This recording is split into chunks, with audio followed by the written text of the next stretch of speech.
భాను ప్రకాష్ గారిని ఇంటర్వ్యూ చేసినటువంటి వారి ద్వారా ఆ ప్రోగ్రామ్‌ని మేము చూడడం జరిగింది. ఆ ప్రోగ్రామ్‌ని నమ్మడం జరిగింది. దానికంటే ముందు జూన్ 18వ తారీఖు నాకు ఫీవర్ వచ్చిందండి.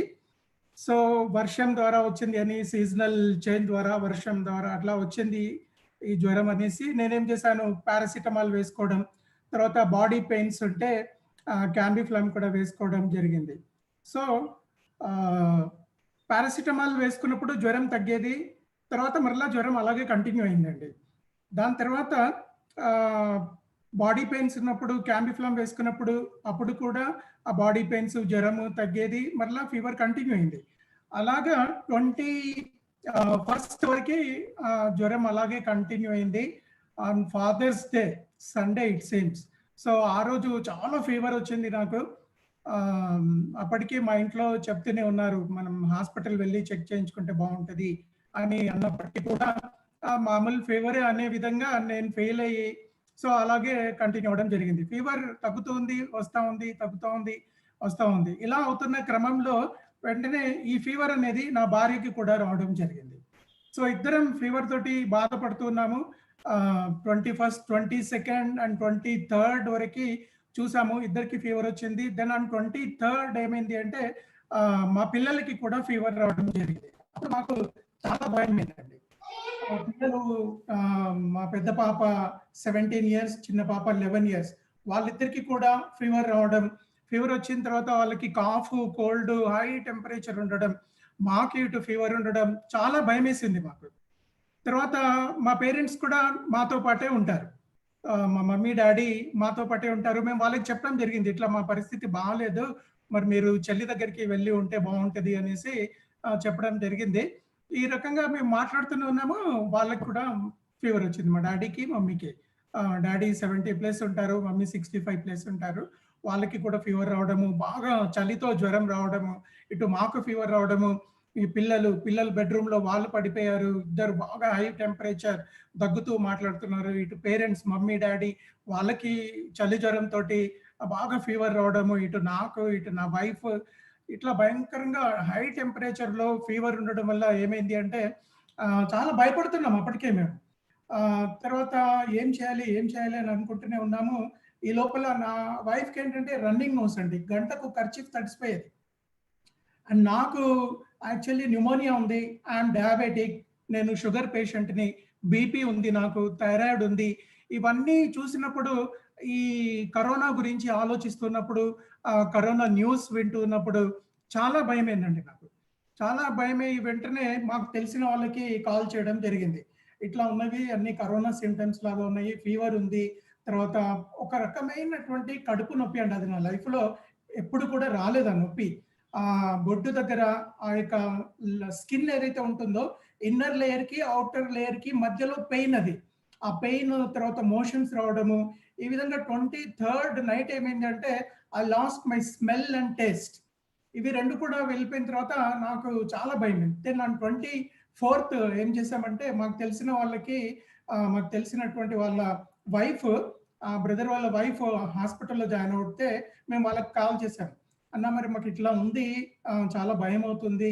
యశోద హాస్పిటల్‌కి వెళ్ళమంటారా? అక్కడ టెస్ట్ చేయించుకోమంటారా? అంటే తను వద్దన్నారు. మీరు గాంధీకి కానీ, తర్వాత వేరే ఎక్కడైనా టెస్ట్ సెంటర్‌కి వెళ్లి టెస్ట్ చేయించుకుంటే బావుంటుంది అనే విధంగా గైడ్ చేశారు. తర్వాత మాకు తెలిసినటువంటి ఒక డాక్టర్‌కి కాల్ చేయడం జరిగింది నేను.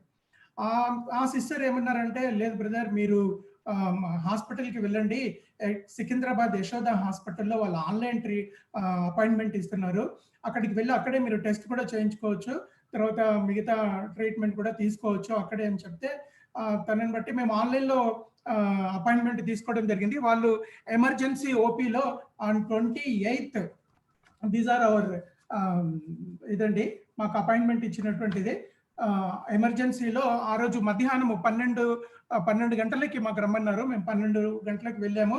1:30కి డాక్టర్ గురునాథ్ గారు, Yashoda Secunderabad hospital doctor JM Gurunath గారు మాకు మొత్తం కూడా చెక్ చేయడము, కన్సల్టేషన్ అంటే అవన్నీ కూడా చేయడం జరిగింది.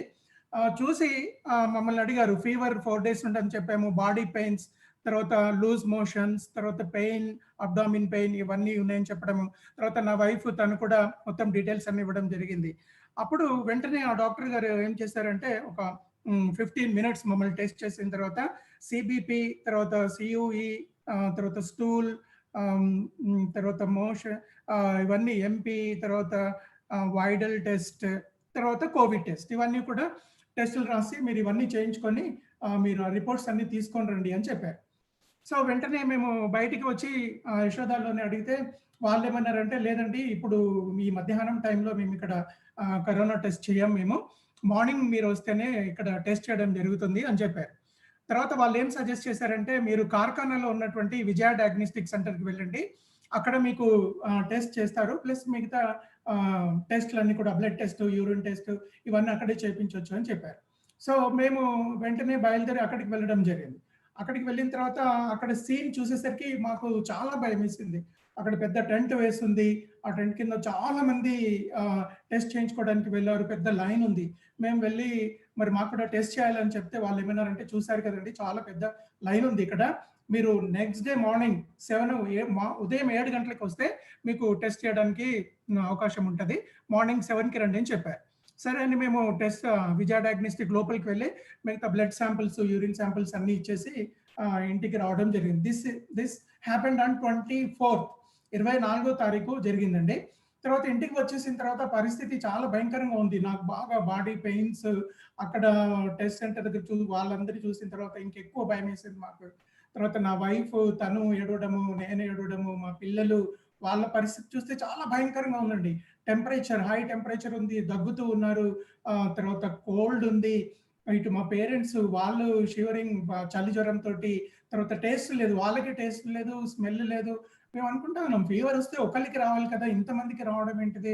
ఇది డెఫినిట్‌గా కరోనా సింప్టమ్సే ఉన్నాయి అనేసి మేము ఇంటికి వచ్చిన తర్వాత ఇమ్మీడియేట్‌గా మేమేం చేసామంటే మేము చేసింది వాట్సాప్ గ్రూప్‌లో చూస్తూ ఉంటే ఒక నర్స్ తను కరోనా వచ్చి తను బాధపడుతూ షేర్ చేసుకోవడము. తర్వాత ఆమె గాంధీలో జాయిన్ అవ్వడము. గాంధీలో జాయిన్ అయిన తర్వాత అక్కడ ఆమె డి3 తీసుకోవడము, డి3 విటమిన్ తీసుకోవడము. ఆ డి3 విటమిన్ తీసుకున్న తర్వాత తను పాజిటివ్ కాస్త నెగెటివ్ కావడము విన్నాము. దాని తర్వాత మేము ఈ రక్షణ ఆన్ 24th రక్షణ టీవీలో వచ్చినటువంటి ప్రోగ్రామ్‌ని మేము విన్నాము. తర్వాత భానుప్రసాద్ గారు డి విటమిన్ గురించి చెప్పడము. ముఖ్యంగా ఏంటంటే దాన్ని బ్రదర్‌ని భానుప్రసాద్ గారిని ఇంటర్వ్యూ చేసినటువంటి వాళ్ళెవరైతే ఉన్నారో they are very close to me. చాలా దగ్గరగా ఉన్నటువంటి వాళ్ళు. కాబట్టి ఇమ్మీడియేట్‌గా మేము నమ్మడం జరిగింది. వెంటనే మా ఇంటి దగ్గర ఉన్నటువంటి మెడికల్ షాప్‌కి వెళ్లి డి3 విటమిన్స్ ఉన్నాయని అడిగాం మేము. సో వాళ్ళు ఓన్లీ 4 బాక్సెస్ మాత్రమే ఉన్నాయి అని చెప్పారు. This is the box. ఇట్లా 4 బాక్సెస్ మేము తీసుకోవడం జరిగింది. కానీ మేమేమన్నామంటే ఒక 10 బాక్సెస్ కావాలి అంటే వాళ్ళేమన్నారంటే, మిగతావన్నీ మీ ఇంటికి తెచ్చిస్తాం సార్ మీరు. ముందైతే ఇవి తీసుకొని వెళ్ళండి అన్నారు. సో అవి తెచ్చుకోగానే ఆ ప్రోగ్రామ్‌లో చెప్పినట్లు మాకు అది అసలు ఏం అర్థం కాలే ప్రోగ్రామ్. అది విన్నాం కానీ ఏం అర్థం కావట్లేదు. సరే అనేసి ఒక్కొక్కటి మేమందరం వేసుకున్నాం. నేనొకటి, నా వైఫ్‌కి ఒకటి, పిల్లలకి, తర్వాత మా పేరెంట్స్‌కి ఒక్కొక్క టాబ్లెట్ ఇవ్వడం జరిగింది. కానీ ఏమీ తగ్గలేదండి. ఆ రోజు రాత్రంతా కూడా చాలా భయంకరంగా మేము ఒకలాంటి ఒక భయాన్ని అనేది మేము అనుభవించాం. ఆ రోజు నైట్ ఏంటంటే ఫ్యామిలీ ప్రేయర్‌లో చాలా ఏడ్చాము. మా రిలేటివ్స్‌కి చెప్తే వాళ్ళు కూడా చాలా బాధపడ్డారు. ఏడ్చారు వాళ్ళు కూడా ఫోన్‌లోనే. తర్వాత వాళ్ళు యశోద హాస్పిటల్‌లో ఒక పేషెంట్ ట్రీట్మెంట్ 5 డేస్‌కి తీసుకుంటే 3.5 లాక్స్ అయిందని ఆ బిల్లు డీటెయిల్స్ అన్నీ కూడా పంపించారు. అప్పుడు మేము అనుకున్నాం అంటే మేము ఆరుగురం ఉన్నాం కాబట్టి ఆరుగురికి మోర్ థాన్ 20 లాక్స్ 20-25 లాక్స్ అవుతుంది. సో మనీ ఒకవైపు 25 లాక్స్ కావాలి. At the same time situation చూస్తే చాలా భయంకరంగా ఉంది. పిల్లలు వాళ్ళ బెడ్‌రూమ్‌లో పడిపోయారు. పేరెంట్స్ వాళ్ళ బెడ్‌రూమ్‌లో ఉన్నారు. మేము మా బెడ్‌రూమ్‌లో ఒకలాంటి weakness, body pains, fever, cough, cold. తర్వాత నాకు న్యూమోనియా ఉండడం వల్ల నాకు బ్రీతింగ్ ప్రాబ్లమ్ స్టార్ట్ అయింది. బ్రీతింగ్ తీసుకోవడం చాలా కష్టమవుతా ఉంది. సో ఈ రకంగా మేమేమనుకున్నామంటే, సరే టెస్ట్ బ్లడ్ రిపోర్ట్స్ ఇవన్నీ వస్తున్నాయి కదా! చూద్దాం అనేసి చూసాము. ఆ రోజు ఈవినింగ్ బ్లడ్ రిపోర్ట్స్ పంపించారు. అన్నీ కూడా నార్మల్ ఉన్నాయని చెప్పారు. తర్వాత లివర్ ఫంక్షన్‌ది, తర్వాత సీబీపీ అవన్నీ కూడా చాలా టెస్టులు రాశారు. తర్వాత నెక్స్ట్ డే మేము మార్నింగే వెళ్దామని రెడీ అయ్యాము. అప్పుడు మేమేమనుకున్నామంటే సరే లివర్‌ది తర్వాత మిగతా అన్ని టెస్టులన్నీ వచ్చిన తర్వాత చూద్దాం అనేసి మేమేం చేసామంటే, నెక్స్ట్ డే కూడా మేము వెళ్ళకుండా 25th అండ్ 26th మేము ఈ యశోదలో వెళ్ళిన తర్వాత డాక్టర్ జేఎం గురునాథ్ గారు ఏవైతే టాబ్లెట్లు రాసారో టెంపరేచర్‌వి తర్వాత మిగతా టాబ్లెట్లు రాసారు వాళ్ళు. అవి కంటిన్యూ చేశాం 2 డేస్ కూడా. 2 డేస్ కంటిన్యూ చేస్తాం కానీ ఆ టాబ్లెట్లు వేసుకున్నప్పుడు ఏమైందంటే జ్వరం తగ్గుతా ఉంది. తర్వాత మరలా ఫీవర్ వస్తా ఉంది. కాఫ్ తగ్గట్లేదు, కోల్డ్ తగ్గట్లేదు, బాడీ పెయిన్స్ అలాగే ఉన్నాయి. తర్వాత సేమ్ టాబ్లెట్స్ పిల్లలకు కూడా ఇమ్మన్నారు. ఇటు పేరెంట్స్‌కి ఇమ్మన్నారు. అవే ఫీవర్ టాబ్లెట్లు 25థ్, 26థ్ కూడా కంటిన్యూ చేశాము. 27th our situation was very bad. చాలా బాడీ పెయిన్స్, బ్రీతింగ్ తీసుకోవడం కష్టమైంది. నా వైఫ్‌కి రన్నింగ్ నోస్, పిల్లలు హై టెంపరేచర్ వాళ్ళు పడిపోయారు. ఇంకా మేము ఫైనల్‌గా ఇక అంటే ఏమనుకున్నామంటే ఇంకా మనం చనిపోయే పరిస్థితిలో ఉన్నాము అనే విధంగా అనిపించింది. ఒకలాంటి భయం. కానీ అప్పుడు మా పర్సనల్ డివోషన్స్‌లో ఉన్నటువంటి ఆ క్వైట్ టైమ్స్‌ని బట్టి మేము చాలా ఎంకరేజ్ అయ్యాం. సో, డెత్ విషయంలో ఏం భయపడకూడదు మనము అనే విధంగా ఒకలాంటి ఓదార్పు అనేది మా క్వైట్ టైమ్స్ ద్వారా మేము తీసుకోవడం జరిగింది. ఆ రోజు 27థ్ నైట్ మేము ఆహ్, ఫ్యామిలీ ప్రేయర్‌లో చాలా ఏడవడం జరిగింది. తర్వాత మా పిల్లలు గుడ్ నైట్ డాడీ అని చెప్పి, మమ్మీ గుడ్ నైట్ అని చెప్పి వాళ్ళ బెడ్‌రూమ్‌లోకి వెళ్ళడం. తర్వాత మేము వాళ్ళ బెడ్‌రూమ్‌లోకి వెళ్లి వాళ్ళని కిస్ చేసి మా బెడ్‌రూమ్‌కొచ్చి 2 అవర్స్ అరౌండ్ 10:30 టు ఆల్‌మోస్ట్ 11:30, 12:30 వరకు బాగా ఏడ్చాం. బాగా ఏడ్చిన తర్వాత దెన్ ఇమ్మీడియేట్‌గా నేను ఆ రోజు నైట్ అరౌండ్ నిద్ర పట్టట్లేదు అసల. అరౌండ్ 2:30కి వాట్ ఐ డిడ్ నేను వెంటనే భానుప్రసాద్ గారికి నేను ఆహ్, ఫేస్‌బుక్‌లో ఫ్రెండ్ రిక్వెస్ట్ పెట్టడం జరిగింది. ఫ్రెండ్ రిక్వెస్ట్ పెట్టిన వెంటనే 2:30 అరౌండ్ 2:30 ఐ డోంట్ నో వెంటనే భానుప్రసాద్ గారు డాక్టర్ భానుప్రసాద్ గారు ఇమ్మీడియేట్‌గా రెస్పాండ్ అయ్యారు. రెస్పాండ్ అయిన వెంటనే నేనేం చేశానంటే మెసెంజర్‌లో ఐ షేర్డ్ ఎవ్రీథింగ్. మాకు ఇలా ఇలా ఉందండి. సింప్టమ్స్ ఇలా ఉన్నాయి. Motions, body pains, fever, high temperature నాకు, నా వైఫ్‌కి, పిల్లలకి, పేరెంట్స్‌కి ఇలా ఉంది. మేము ఒకటి డి3 టాబ్లెట్ ఒకటి తీసుకున్నాం మేము. అయినా ఏమి అనిపించట్లేదు. అలాగే ఉంది. బ్రీతింగ్ ప్రాబ్లమ్ ఉంది అంటే బ్రదర్ డాక్టర్ భాను గారు ఏమన్నారంటే నాకు ఇమ్మీడియేట్‌గా కాల్ చేయండి అన్నారు. నేను ట్రై చేస్తూనే ఉన్నాను. దెన్ బ్రదరే నాకు ఇమ్మీడియేట్‌గా ఆ టైంలో 2:32 టు 3 మధ్యలో మార్నింగ్ టైంలో నాకు వెంటనే కాల్ చేసి హాఫ్ ఎన్ అవర్ మాట్లాడారు మాతోటి. హాఫ్ ఎన్ అవర్ మాట్లాడి మా గురించి మొత్తం తెలుసుకొని ఇమ్మీడియేట్‌గా ఏం చెప్పారంటే, "మీ దగ్గర ఉన్నటువంటి డి విటమిన్ టాబ్లెట్స్ ఇమ్మీడియేట్‌గా తీసుకొని 5 టాబ్లెట్స్ మీరు ఇమ్మీడియేట్‌గా వేసుకోండి" అని చెప్పారు. మార్నింగ్ లేచిన తర్వాత మీ పెద్ద పాపకి ఒక డి3 టాబ్లెట్ ఇవ్వండి. మీ పేరెంట్స్‌కి ఇద్దరికి కూడా మమ్మీ, డ్యాడీకి 5 టాబ్లెట్స్ ఇవ్వండి అని చెప్పారు. సో, అలా చెప్పి చాలా కంఫర్ట్ చేశారండి. ఆయన మాటలు విన్న తర్వాత మేము ఒకలాంటి రిలీఫ్ అనేది వచ్చింది. ఈ టాబ్లెట్లు వేసుకున్న తర్వాత మాకేమైంది అంటే 1 అవర్ తర్వాత నాకు బ్రీతింగ్ ప్రాబ్లమ్ అనేది సెట్ అయిపోయింది. గాలి పీల్చుకోవడము, ఆ బ్రీతింగ్ అనేది నాకు చాలా ఫ్రీగా నేను గాలి పీల్చుకోవడం జరిగింది. వెంటనే బాడీ మొత్తం కూడా చెమటలొచ్చేసి జ్వరం మొత్తం కూడా వెళ్ళిపోవడము. అట్ ది సేమ్ టైమ్ నా వైఫ్‌కి కూడా అదే జరగడం జరిగింది. తర్వాత కొద్దిగా మేము ప్రేయర్ చేసుకొని నేనప్పుడు చాలా ఫ్రీగా పడుకోగలిగాము. పడుకున్న తర్వాత మార్నింగ్ మరలా బ్రదర్ డాక్టర్ భాను గారు మెసేజ్ పెట్టారు. సో, మీరు రెస్ట్ తీసుకోండి. చాలా రెస్ట్ తీసుకోవాల్సి ఉంటది ఈ టైంలో. చాలా వీక్ అవుతారు అని చెప్పి తర్వాత వెంటనే మేము అడిగాము ఇట్లా నాకేమో మరి నేను డయాబెటిక్ అండి. నాకు బీపీ ఉంది, థైరాయిడ్ ఉంది, తర్వాత న్యూమోనియా ఉంది. మా డ్యాడీకి 2 సార్లు హార్ట్ సర్జరీ అయింది. తను హార్ట్ పేషెంట్. తను తీసుకోవచ్చా? ఇవన్నీ చెప్పినా సరే తను చాలా ఓపికగా మా మాటలన్నీ విని ఏమి కూడా అవ్వదు. మీరు డయాబెటిక్ పేషెంట్ అయినా, హార్ట్ పేషెంట్ అయినా, థైరాయిడ్ ఉన్నా, బీపీ ఉన్నా ఏమీ ప్రాబ్లమ్ లేదు. మీరు ఇమ్మీడియేట్‌గా తీసుకోండి అని చెప్పి తీసుకోవడం జరిగింది. తర్వాత నెక్స్ట్ డే మళ్ళా మేము 4 టాబ్లెట్స్ తీసుకోవడం జరిగింది. థర్డ్ డే 3 టాబ్లెట్లు తీసుకున్నాము. ఫోర్త్ డే 2 టాబ్లెట్లు తీసుకున్నాము. ఫిఫ్త్ డే ఒక టాబ్లెట్ తీసుకున్నాం. సో, ఈ విధంగా 5 డేస్‌లో కంప్లీట్‌గా మేము ఈ సింప్టమ్స్ అన్నిటి నుండి కూడా కోలుకోవడం బయటికి రావడం జరిగింది. ఆహ్, టేస్ట్ తెలుస్తా ఉంది. తర్వాత స్మెల్ తెలుస్తా ఉంది. ఆహ్, అబ్డామిన్ పెయిన్ ఒకటి తగ్గింది. నాకేంటంటే కాఫ్ బాగా ఉంది. సో, డాక్టర్ భాను గారు ఏం చెప్పారంటే, సో, ఫస్ట్ డే నుండే మమ్మల్ని డైట్ విషయంలో చాలా కంట్రోల్ చేయమని చెప్పారు. ఏంటంటే నెయ్యితోటి బాగా తినమని చెప్పారు. నెయ్యి అంటే మేము నెయ్యి అన్నా, గుడ్డులో ఉన్నటువంటి యెల్లోది అది అన్నా సరే చాలా భయపడేవాళ్ళం. కానీ డాక్టర్ భాను గారు మాకేం చెప్పారంటే, నెయ్యితోటి మీరు కంపల్సరీ తినాలి. మీరు తినే ప్రతి అన్నం మెతుకు నెయ్యిలో తడిసే విధంగా తినమన్నారు. ఆ విధంగా చేశాము. దాని తర్వాత మేము గుడ్లు తినడం జరిగింది. గంటకి గ్లాస్ వాటర్ తాగడం జరిగింది. సో, అంటే మార్నింగ్, ఈవినింగ్ గార్గ్లింగ్ చేశాము. వార్మ్ వాటర్‌లో సాల్ట్ వేసుకొని చేయడం జరిగింది. తర్వాత మార్నింగ్ అండ్ ఈవినింగ్ స్టీమింగ్ ఆ వేడి నీళ్ళలో పసుపు వేసి అది స్టీమింగ్ చేయడం జరిగిందండి. ఈ రకంగా మేము 5 రోజుల్లో ఈ విధంగా ఈ సింప్టమ్స్ అన్నిటి నుండి బయటికి రావడము, 10 డేస్‌లో కంప్లీట్‌గా కోలుకొని మేము చాలా హెల్తీగా, యాక్టివ్‌గా కావడం జరిగింది. సో ఈ విధంగా చేసిన తర్వాత చాలా మంది మాకు కాల్ చేశారు. కాల్ చేసిన తర్వాత మాకు అప్పుడు అనిపించింది ఏంటంటే, మేము ఎవరితో అయితే షేర్ చేసుకున్నామో వారందరూ కూడా, కొంతమంది ఏంటైతే టెస్ట్ చేపించుకున్న తర్వాత వాళ్ళకి పాజిటివ్ వచ్చినటువంటి వాళ్ళకి కూడా మేము చెప్పినటువంటి మా రిజల్ట్స్‌ని చూసి వాళ్ళు వాడడం జరిగింది. ఇప్పటికి కూడా ప్రతిరోజు 10 మందికి నేను డైలీ కాల్స్ చేస్తూ వాళ్ళకి చెప్తున్నానండి. అండ్ వాళ్ళు వాడుతూ ఉన్నారు. ఎట్ ది సేమ్ టైమ్ వాళ్ళు ఒకలాంటి రిలీఫ్‌ని కూడా పొందుతున్నట్లు జరిగింది.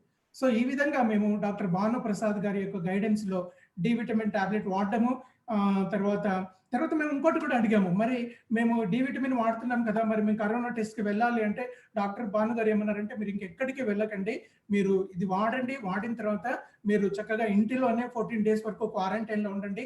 ఎక్కడికి వెళ్ళకుండా అని చెప్తే మేము అలాగే 14 డేస్ వరకు క్వారంటైన్‌లో ఉండడం జరిగింది. జూలై 1 నుండి 14th వరకు మేము ఎక్కడికి బయటికి వెళ్ళలేదు. సో క్వారంటైన్‌లోనే ఉండి దెన్ చాలా హెల్తీగా అయిన తర్వాత then we are moving out. So thank you very much for giving me this opportunity. Brother Prakash, over to you. Yeah, thank you so much, Anna. It was a very painful situation, but చాలా మరి ఆ test money నేను విన్న తర్వాత కూడా నాకు చాలా comforting గా అనిపించింది. అండ్ ఖచ్చితంగా ఈ విషయాలు కొంతమందికి తీసుకుని వెళ్తే బాగుండు అన్న ఆసక్తితోనే మరి ముందుకు రావడం జరిగింది. సో ఈ సమయంలో మనతో ఈరోజు ఈ యొక్క ప్రోగ్రామ్ లో డాక్టర్ గద్దె భానుప్రసాద్ గారు మనతో ఉన్నారు. మరి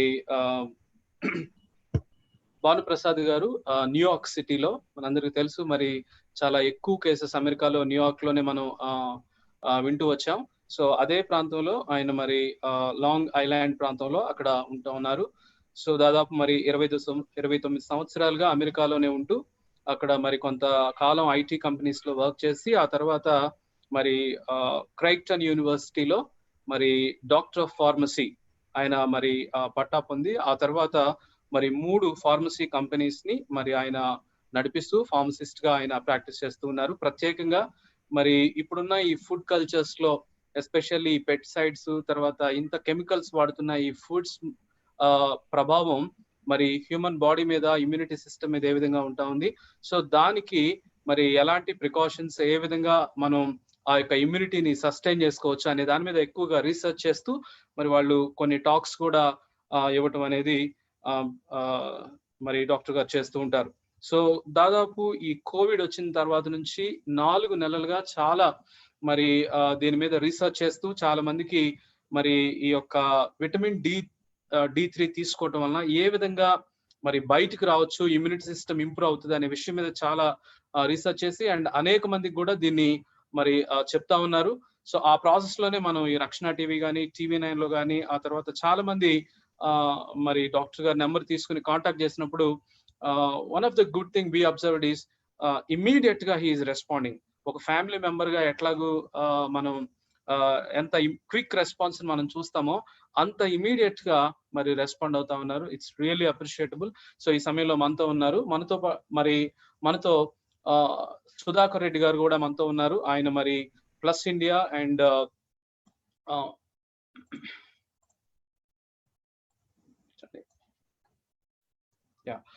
so plus India and Beulah Biomedics founder and సిఇఓగా ఉంటా ఉన్నారు. దాదాపు 33 ఇయర్స్ మెడికల్ ఫార్ములేషన్ ఇండస్ట్రీలో మరి ఆయన అనుభవం ఉంది.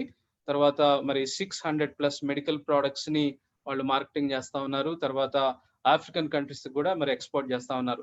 సో సుధాకర్ రెడ్డి గారు తర్వాత భానుప్రసాద్ గారు మనతో ఉండటం it's really wonderful time. So ఈ సమయంలో మనం క్విక్ గా సో మనం ఆ యొక్క ఇన్వైట్ లో చూసినట్లుగా 3 అంశాలు మనం చూస్తాం. ఒకటి, కరోనా కట్టడికి విటమిన్ D3 పాత్ర ఎలా ఉంటుంది, ఈ విటమిన్ D3ని మనం తీసుకునే విషయంలో మరి ఎంత మోతాదులో ఒక్కొక్క ఏజ్ గ్రూప్ లో ఎలా తీసుకోవాలి, ఆ తర్వాత దాని మీద ఉన్న భయాలు, కొన్ని ప్రశ్నలు మనం చూస్తాం. ఆ తర్వాత చివరిలో మరి ప్రశ్నలు జవాబులు అవి మనం కొంత సమయాన్ని అక్కడ స్పెండ్ చేస్తాం. సో నౌ నాతో పాటు మరి అభిషేక్ కూడా మరి ఈ యొక్క సెషన్ మేము డ్రైవ్ చేస్తూ ఉంటాం. So I request Abhishek to lead the first section. Thank you Prakash. Good evening all of you. చాలా హార్ట్ టచింగ్ ఆ యొక్క సాక్ష్యాన్ని లేకపోతే అనుభవాన్ని మనం విన్నాము. అవి చెప్తా ఉన్నప్పుడు వాళ్ళు ఎంత ట్రామాటిక్ కండిషన్లో నుంచి వెళ్ళుంటారనేది ఖచ్చితంగా మనము ఊహించుకోవచ్చు. గుడ్ ఈవినింగ్ డాక్టర్ భానుప్రసాద్ గారు. ఒకసారి భానుప్రసాద్ గారికి అన్మ్యూట్ చేస్తారా? Doctor Bhanuprasad.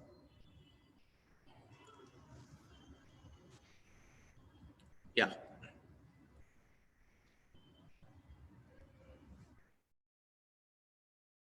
Good evening, Abhishek garu. Good evening, everyone. Glad to be with you all. So thank you, sir. Thank you very much. మీ యొక్క ఆపరేషన్ ప్రకాష్ గారు చెప్తున్నటువంటి టెస్ట్ మనీలో లేకపోతే వాళ్ళ అనుభవాల్లో మేము వింటున్నప్పుడు మేము మిమ్మల్ని అభినందించకుండా ఉండలేం.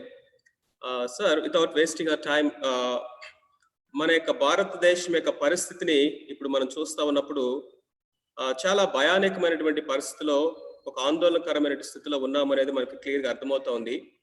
Almost per day 50,000 nearly cases past few days నుంచి మనం చూస్తూ ఉన్నాం. విత్ ఇన్ నో టైం మనము ప్రపంచంలో ఎక్కువ కేసెస్ ఎఫెక్ట్ అయిన దేశాల్లో థర్డ్ ప్లేస్కి వెళ్ళిపోయాం.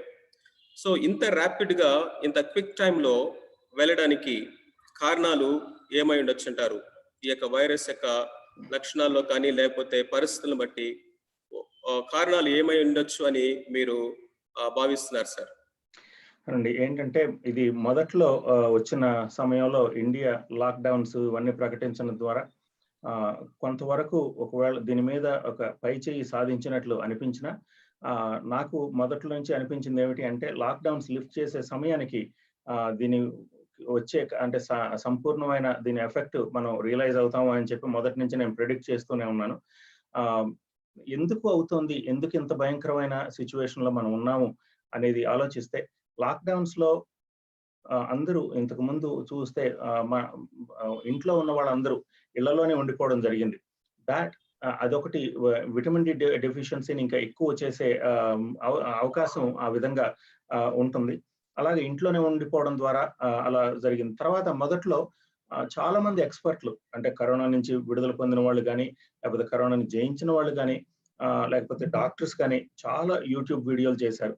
ఏంటంటే ఈ కరోనా గురించిన సరైన అవగాహన లేక, దీనివల్ల మనకి ఎటువంటి ప్రమాదం ఉండదు, మొదట్లో ఇండియాలో అంటే కేస్ ఫెటాలిటీ రేట్ చాలా తక్కువ ఉండడాన్ని బట్టి దీనికి ఎటువంటి ఇది ఉండదు, మీరు ఇంట్లోనే ఉండండి, ఇంట్లో జ్వరం వస్తే క్రోసిన్ వేసుకోండి, లేకపోతే పారాసెటమాల్ వేసుకోండి, లేకపోతే ఆ కషాయం తాగండి అని చెప్పిన ఎక్స్పర్ట్ల వీడియోలు చాలా వైరల్ అయిపోవడం మనం గమనించామండి. కానీ ప్రాబ్లం ఏమవుతుంది అంటే ఇప్పుడు వాటి యొక్క దుష్ప్రభావం మనం ఇప్పుడు స్పష్టంగా మనం చూడగలుగుతున్నాం. ఈ సొసైటీల్లో ఇప్పుడు కమ్యూనిటీ స్ప్రెడ్ లో దీని ఫీచర్స్ అడిగారు మీరు, ఏంటంటే దీని యొక్క అంటే లక్షణాలు, దాదాపుగా దీని యొక్క స్ప్రెడ్ పొటెన్షియల్ అంటే the way it spreads is much more than any other virus that we have seen before. ఏంటంటే ఒక 10,000 నుంచి 10,000 రెట్లు ఎక్కువగా ఇది మల్టిప్లై అయ్యే అంటే రెప్లికేట్ అయ్యే పొటెన్షియల్ ఈ వైరస్ కు ఉంది. దాన్ని బట్టి బాడీలో ఫుల్ గా దాని ఎఫెక్ట్ బాడీ రియలైజ్ అయ్యేటప్పటికే విపరీతమైన స్ప్రెడ్ అవుతూ ఉంటుంది. అలాగే దాదాపుగా హ్యూమన్ టు హ్యూమన్ స్ప్రెడ్ కూడా R0 అంటారు. ఒక మనిషి దీన్ని ఎంతవరకు స్ప్రెడ్ చేయగలడు అనేదాన్ని R0 అంటారు. R0 కూడా దీంట్లో ఎక్కువ ఉండటం మనం గమనిస్తాం. సో అలాగే అందరూ ఇంట్లో ఉండి పారాసెటమాల్ వాడి జస్ట్ అంతా బాగైపోయిందిలే అనుకోవడం. ఇప్పుడే ప్రకాష్ గారి మాటలు విన్నాం. కొంతమందిలో బాగవడం కూడా చూస్తాం మనం, ఆ జ్వరాలని తగ్గిపోవడం, బాడీ పెయిన్స్ తగ్గిపోవడం, ఈ సిమ్టమ్స్ అని తగ్గిపోవడం చూస్తాం. కానీ ఈ పారాసెటమాల్ అనేది లేకపోతే ఈ జ్వరం మాత్రలు ఇవన్నీ వైరస్ ని ఏమి చేయడం లేదు అనేది మనం గమనించాలండి. ఇక్కడ ఆ వైరస్ జ్వరం కొంతవరకు పారాసెటమాల్ ఆర్టిఫిషియల్ గా జ్వరాన్ని తగ్గించగలిగిన, ఆ వైరస్ మాత్రం లంగ్స్ లోకి విపరీతంగా స్ప్రెడ్ అయిపోవడాన్ని బట్టి ఆ తర్వాత 10వ రోజుకో 12వ రోజుకో మన బాడీస్ ఇమ్యూన్ సిస్టమ్ విపరీతంగా దీనికి రియాక్ట్ అవ్వడాన్ని బట్టి, ఆ ఇమ్యూన్ సిస్టమ్ సరిగ్గా పనిచేస్తే, ఒక నియంత్రణలో పనిచేస్తే కనుక ఆ రియాక్షన్ ఉండదు. ఆ రియాక్షన్ లేకుండా ఒకవేళ సరైన నియంత్రణ లేకపోతే కనుక ఆ రియాక్షన్ చాలా దారుణంగా ఉంటుంది అనే సత్యం మనం ఇప్పటికైనా గమనించాలి. ఎందుకంటే ప్రత్యక్షంగా మనం దాని యొక్క ఎఫెక్ట్స్ మనం చూస్తూ ఉన్నాం. ఇది ఎలా అంటే ఇమ్యూన్ సిస్టమ్ కొన్ని రకాల కెమికల్స్ అనేది జనరేట్ చేస్తుంది. ఆ జనరేట్ చేసే క్రమంలో వాటిని ఏమనుకోవచ్చు అంటే అది హైడ్రోక్లోరిక్ యాసిడ్ అంత కరోసివ్ కెమికల్స్ అవి. ఇప్పుడు అవి నియంత్రణ లేకుండా కెమికల్స్ కనుక జనరేట్ అయితే లంగ్ టిష్యూ మీద దాని ప్రభావం విపరీతంగా ఉంటుంది. అందుకని చెప్పే ఆ 10వ రోజు 11వ రోజు లంగ్స్ విపరీతంగా పూర్తిగా పాడైపోవడం, ఆ పాడైపోయిన తర్వాత వీళ్ళు ఊపిరి తీసుకోలేకపోవడం, ఆ సమయంలో వీళ్ళు పల్మనాలజిస్ట్ దగ్గరకో డాక్టర్ల దగ్గరకో వెళ్ళడం వల్ల అప్పటికే దాదాపుగా లంగ్ టిష్యూ 70-80% కాంప్రమైజ్ అయిపోవడం అది మనం గమనిస్తామండి. వీళ్ళు ఏమవుతుంది అంటే ఈ లాక్డౌన్స్ లిఫ్ట్ చేసినప్పుడు ఈ మొత్తం ఎక్స్పర్ట్లు అందరూ చెప్పిన దాన్ని బట్టి ఇంట్లోనే సెల్ఫ్ ట్రీట్ చేసుకోవడం వల్ల వీళ్ళందరూ తిరుగుతూ అందరికీ స్ప్రెడ్ చేయడం అనేది మనం స్పష్టంగా చూడొచ్చండి. ఇప్పుడు దీని యొక్క ఈ దురవగాహన వల్ల లేకపోతే సరైన అవగాహన లేకపోవడం వల్ల వచ్చిన అనర్థమే ఇది అనడంలో ఎలాంటి సందేహం లేదు అభిషేక్ గారు. ఓకే ఓకే సార్, అది ఈ అవగాహన లోపం అనేది చాలా సార్లు ఇలాంటి కాన్సిక్వెన్సెస్ కి ర్యాపిడ్ కైండ్ ఆఫ్ సిచ్యువేషన్ కి దారితీస్తుంది అని మీరు స్ట్రాంగ్ అభిప్రాయపడతా ఉన్నారు. మీరు ఈ యొక్క వైరస్ యొక్క లక్షణాల గురించి కొన్ని మెన్షన్ చేస్తూ వచ్చారు. సార్, ఇప్పుడు పరిస్థితి చూస్తా ఉన్నప్పుడు ఒక రకమైనటువంటి ఒక గందరగోళం అనేది కనిపిస్తా ఉంది. దేన్ని బట్టి అంటే కొన్నిసార్లు కొన్ని సిమ్టమ్స్ క్లియర్ గా కనిపిస్తా ఉన్నాయి, కొన్నిసార్లు ఇది అసిమ్టమేటిక్ గా ఉంటా ఉంది. ఏసిమ్టమాటిక్ సిచ్యువేషన్స్ లో ఏమీ లేదు అనుకున్న టైంలో కూడా సడన్ గా కొలాప్స్ అవుతా ఉన్నారు. ఆ క్యూరింగ్ కూడా అది దాని యొక్క ట్రీట్మెంట్ విషయంలో కూడా ఆలోచన చేసినప్పుడు చాలా హెల్దీగా ఉన్నవారు సడన్ గా కొలాప్స్ అవుతున్నారు. కొంచెం ఏజ్డ్ పీపుల్ కూడా క్యూర్ అయి వస్తూ ఉన్నారు. టెస్ట్ చేసినప్పుడు నాకు నిన్న పాజిటివ్ వచ్చిందన్నారు, 2-3 డేస్ తర్వాత నెగిటివ్ అన్నారు, నెగిటివ్ అన్న వాళ్ళు 2-3 డేస్ తర్వాత పాజిటివ్ అంటున్నారు. ఈ విధమైనటువంటి ఒక సమాచారం వెళ్తా ఉంది. ఒక కైండ్ ఆఫ్ అంబిగ్యూటీ లేకపోతే అన్ప్రిడిక్టబుల్ కైండ్ ఆఫ్ సిచ్యువేషన్ కనిపిస్తా ఉంది. So how to understand the behaviour of this virus sir? చాలా అద్భుతమైన ప్రశ్న అడిగారండి. ఇది వైరస్ ఒకటిను, ఇక్కడ virus the way it interacts with, అంటే ఒక్కొక్క డిఫరెంట్ ఇండివిజువల్స్ తో ఇది ఎలా ఇంటరాక్ట్ అవుతుంది, డిఫరెంట్ ఇండివిజువల్స్ వారి ఇమ్యూన్ సిస్టమ్ ఎలా రియాక్ట్ అవుతుంది, రెస్పాండ్ అవుతుంది అనేది ఇక్కడ మనం గమనించాల్సిన విషయం. ఇప్పుడు దాన్ని ఎలా అర్థం చేసుకోవచ్చు అంటే ప్రతి ఒక్కరి ఇమ్యూన్ సిస్టమ్, ప్రతి ఇండివిజువల్, ప్రతి ఒక్క మనిషి వారి యొక్క సిస్టమ్ కానీ వారి యొక్క రెస్పాన్స్, ఇమ్యూన్ రెస్పాన్సెస్ కానీ ఎక్స్ట్రీమ్లీ ఇండివిజువల్, అవి వెరీ టైలర్డ్ టు, అంటే వాళ్ళ సిస్టమ్ ఎలా రెస్పాండ్ అవుతుంది అనేది ఎవరు ప్రెడిక్ట్ చేయలేరండి. ఇప్పుడు దీంట్లో మనం ఏదైనా వ్యాధిని మనం సరిగ్గా అర్థం చేసుకోవాలి అంటే మనకి దీని మీద సరైన పూర్తి అవగాహన ఉండాలి. అది ఇప్పటికే మొత్తం ప్రపంచంలో ఉన్న ప్రతి ఎక్స్పర్ట్ ప్రెడిక్ట్ చేసిన ప్రతి విధమైన ఎక్స్పెక్టేషన్స్ లేకపోతే ప్రతి విధమైన ప్రెడిక్షన్ ని ఇది అన్నిటినీ వమ్ము చేస్తూ వస్తూ ఉంది ఇప్పటి వరకు. అందుకని చెప్పే వరల్డ్ హెల్త్ ఆర్గనైజేషన్ నిన్న ఒక మాట చెప్తూ, ఇవాళ ఒక మాట చెప్తూ, రేపు ఇంకో మాట చెప్తూ, ఈ విధంగా ఒక మాస్ అంటే గందరగోళానికి ప్రజానీకాన్ని, ప్రజల్ని, దేశాలని గురి చేయడం మనం చూస్తూ ఉన్నామండి. ఆ విధంగానే ఒక రోజు వచ్చిన డైరెక్టివ్ రేపు లేకపోతే, రేపు ఇచ్చిన డైరెక్టివ్ ఇంకో రోజుసారి లేకపోతే, వాట్ దట్ కన్వేస్ అసలు అది మనకి ఏం చెప్తుంది అంటే దీని విషయంలో మనకి సరైన అవగాహన ఇంకా రాలేదు అని తెలుస్తోంది. అలాగే దీని వెళ్లే కొద్దీ దీని గురించి తెలుస్తున్న నిజాలని మనం పరిశీలించి చూస్తే కనుక ఎంత భయంకరమైన నిజాలు మనకు తెలుస్తున్నాయి అంటే మనం ఇంతకు ముందు మొదట్లో చేసిన దీని మీద అంటే దీన్ని అడ్రస్ చేసిన ప్రోటోకాల్స్, ఒకవేళ ట్రీట్మెంట్ ప్రోటోకాల్స్ అవేవి పనిచేయకపోవడం మనం చూసాం ఇక్కడ. కానీ ప్రాబ్లం ఏమిటి అంటే అదే ప్రోటోకాల్స్ ని తీసుకుని ఇక్కడ మరలా ఇండియాలో హాస్పిటల్స్ లో ఆ ప్రోటోకాల్స్ ని యూజ్ చేయడం జరుగుతుంది. హైడోస్ యాంటీబయాటిక్స్ కానీ, హైడోస్ స్టెరాయిడ్స్ కానీ, వీటన్నిటిని యూజ్ చేయడం జరుగుతుంది. మీరు అన్నారు కొంతమంది ఏమో రికవర్ అవ్వడం జరుగుతుంది, కొంతమంది ఏమో రికవర్ కాకుండా దీని వ్యాధి బారిన పడి మరణించడం జరుగుతుంది అన్నారు. అది ఎందుకు జరుగుతుంది? ఇప్పుడు కొన్ని దేశాలను మనం చూసినప్పుడు కూడా అదే స్టాటిస్టిక్స్ మనం చూస్తాం. కొన్ని దేశాల్లో ఒక రకంగా ఇది ఎఫెక్ట్ చేస్తుంది, కొన్ని దేశాల్లో ఇంకో రకంగా ఎఫెక్ట్ చేస్తుంది. మనం చూడాల్సింది ఏమిటి అంటే బాడీస్, మన ఇమ్యూన్ సిస్టమ్స్ ఎలా పనిచేస్తున్నాయి అనేది మనం చూసినప్పుడు మాత్రమే, దీన్ని ఆ ఫుల్ కాంటెక్స్ట్ లో మనం దీన్ని అర్థం చేసుకోగలిగినప్పుడు మాత్రమే దీని యొక్క వ్యాధిని గురించిన పూర్తి అవగాహన వస్తుంది అనేది నా అభిప్రాయం అండి. అలాగే కొంతమంది బాగానే ఉంది ఇప్పుడు పారాసెటమాల్ తో లేకపోతే వీటితో మేనేజ్ చేస్తూ 10వ రోజుకు రాగానే సడన్ గా కొలాప్స్ అయ్యి అసలు డాక్టర్ దగ్గరికి వెళ్ళే సమయం కూడా లేకుండా చనిపోయిన వాళ్ళు ఎంతో మంది ఉన్నారు. అది ఇంకా వారిని మనం ఇంకా చూస్తూనే ఉన్నాం. కానీ ఇప్పుడు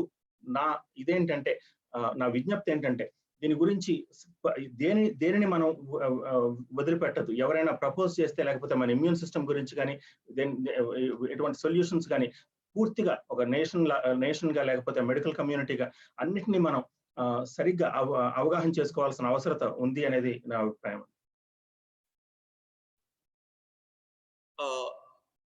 Sir, in the midst of this confusion, where doctors also saying that there is no particular treatment, అంటే వాళ్ళు ఒక ప్రిస్క్రిప్షన్ కానీ ఒక మెడిసిన్ కానీ కాన్ఫిడెంట్ గా ఇవ్వలేని పరిస్థితుల్లో మీరు ఈ డి విటమిన్ డి వలన ఈ యొక్క లేకపోతే ఒక కైండ్ ఆఫ్ సొల్యూషన్ ని మీరు చాలా స్ట్రాంగ్ గా ప్రపోజ్ చేస్తా వచ్చారు. అంటే ఇంత కాన్ఫిడెంట్ గా స్ట్రాంగ్ గా మీరు ఈ వైటమిన్ డి ని ప్రపోజ్ చేయడానికి కానీ దాన్ని రికమెండ్ చేయడానికి కానీ స్ట్రాంగ్ రీజన్స్ ఏంటి అనేది మేము తెలుసుకోవాలని ఆశపడతా ఉన్నాం. Because you are so confident and strong గా దాన్ని మీరు రికమెండ్ చేయడం మేము చూస్తా ఉన్నాము. So what are the reasons sir? అవునండి.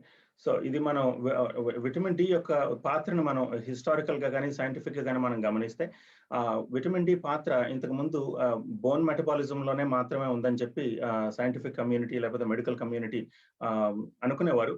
కానీ తర్వాత లాస్ట్ గత 20-30 సంవత్సరాల్లో వచ్చిన రీసెర్చ్ ని కనుక మనం పరిశీలిస్తే ఇమ్యూన్ సిస్టమ్ ని మాడ్యులేట్ చేయడంలో విటమిన్ డి పాత్ర ఎంతో ఉంది అనేది మనకు స్పష్టంగా గోచరపడుతుందండి. ఆ తర్వాత ఇంతకు ముందు వచ్చిన మెర్స్, సార్స్ వైరస్లు లో కూడా అది వీటికంటే దీనికంటే కేస్ ఫెటాలిటీ రేటు ఎక్కువ. కానీ మనం ఎక్కడ బ్రతికిపోయాము అంటే దాంట్లో దాని యొక్క స్ప్రెడ్ పొటెన్షియల్ చాలా తక్కువ, దీనికంటే దాదాపుగా రెప్లికేషన్ పొటెన్షియల్ చాలా తక్కువ. అటువంటి అంత భయంకరమైన వ్యాధుల్లో కూడా విటమిన్ డి స్థాయిలు 60 నానోగ్రాముల నుంచి 100 నానోగ్రాములు ఉన్న వాళ్ళల్లో ఆ వ్యాధులు ఎటువంటి ప్రభావం చూపించలేకపోయాయి అనే సత్యం మనకు అర్థమవుతుంది. దాన్ని నేను చూడడం జరిగింది. ఆ తర్వాత కూడా ఇప్పుడు గత 30 సంవత్సరాలు 40 సంవత్సరాలుగా చూస్తే మా సొసైటీలో ఆటో ఇమ్యూన్ డిసీజులు అనేవి విపరీతంగా పెరిగిపోవడం మనం చూస్తామండి. దీన్ని మనం ఎలా అర్థం చేసుకోవచ్చు అంటే మన కోవిడ్ ని మనం ఎలా అర్థం చేసుకోవచ్చు అంటే డిస్ఫంక్షనల్ ఇమ్యూన్ సిస్టమ్ సరిగ్గా ఒక ఛాలెంజ్ కి సరిగ్గా రెస్పాండ్ అవ్వకపోవడం వల్ల జరిగే అనర్థం ఇది. సేమ్ ఎగ్జాక్ట్ గా అదే జరుగుతుంది ఆటో ఇమ్యూన్ డిసీజ్ లో, అదే జరుగుతుంది. సివియర్ ఆటో ఇమ్యూన్ రియాక్షన్ అని చెప్పి అనుకోవచ్చండి. ఆటో ఇమ్యూన్ డిసీజుల్లో విటమిన్ డి యొక్క పాత్ర ఎంత ఉందనేది మనం చాలా చూడొచ్చు. చాలా మంది డాక్టర్స్ విటమిన్ డి 6 లక్షల యూనిట్లు ఇంజెక్షన్ లాగా ఇస్తారు ఆటో ఇమ్యూన్ డిజార్డర్స్ కి.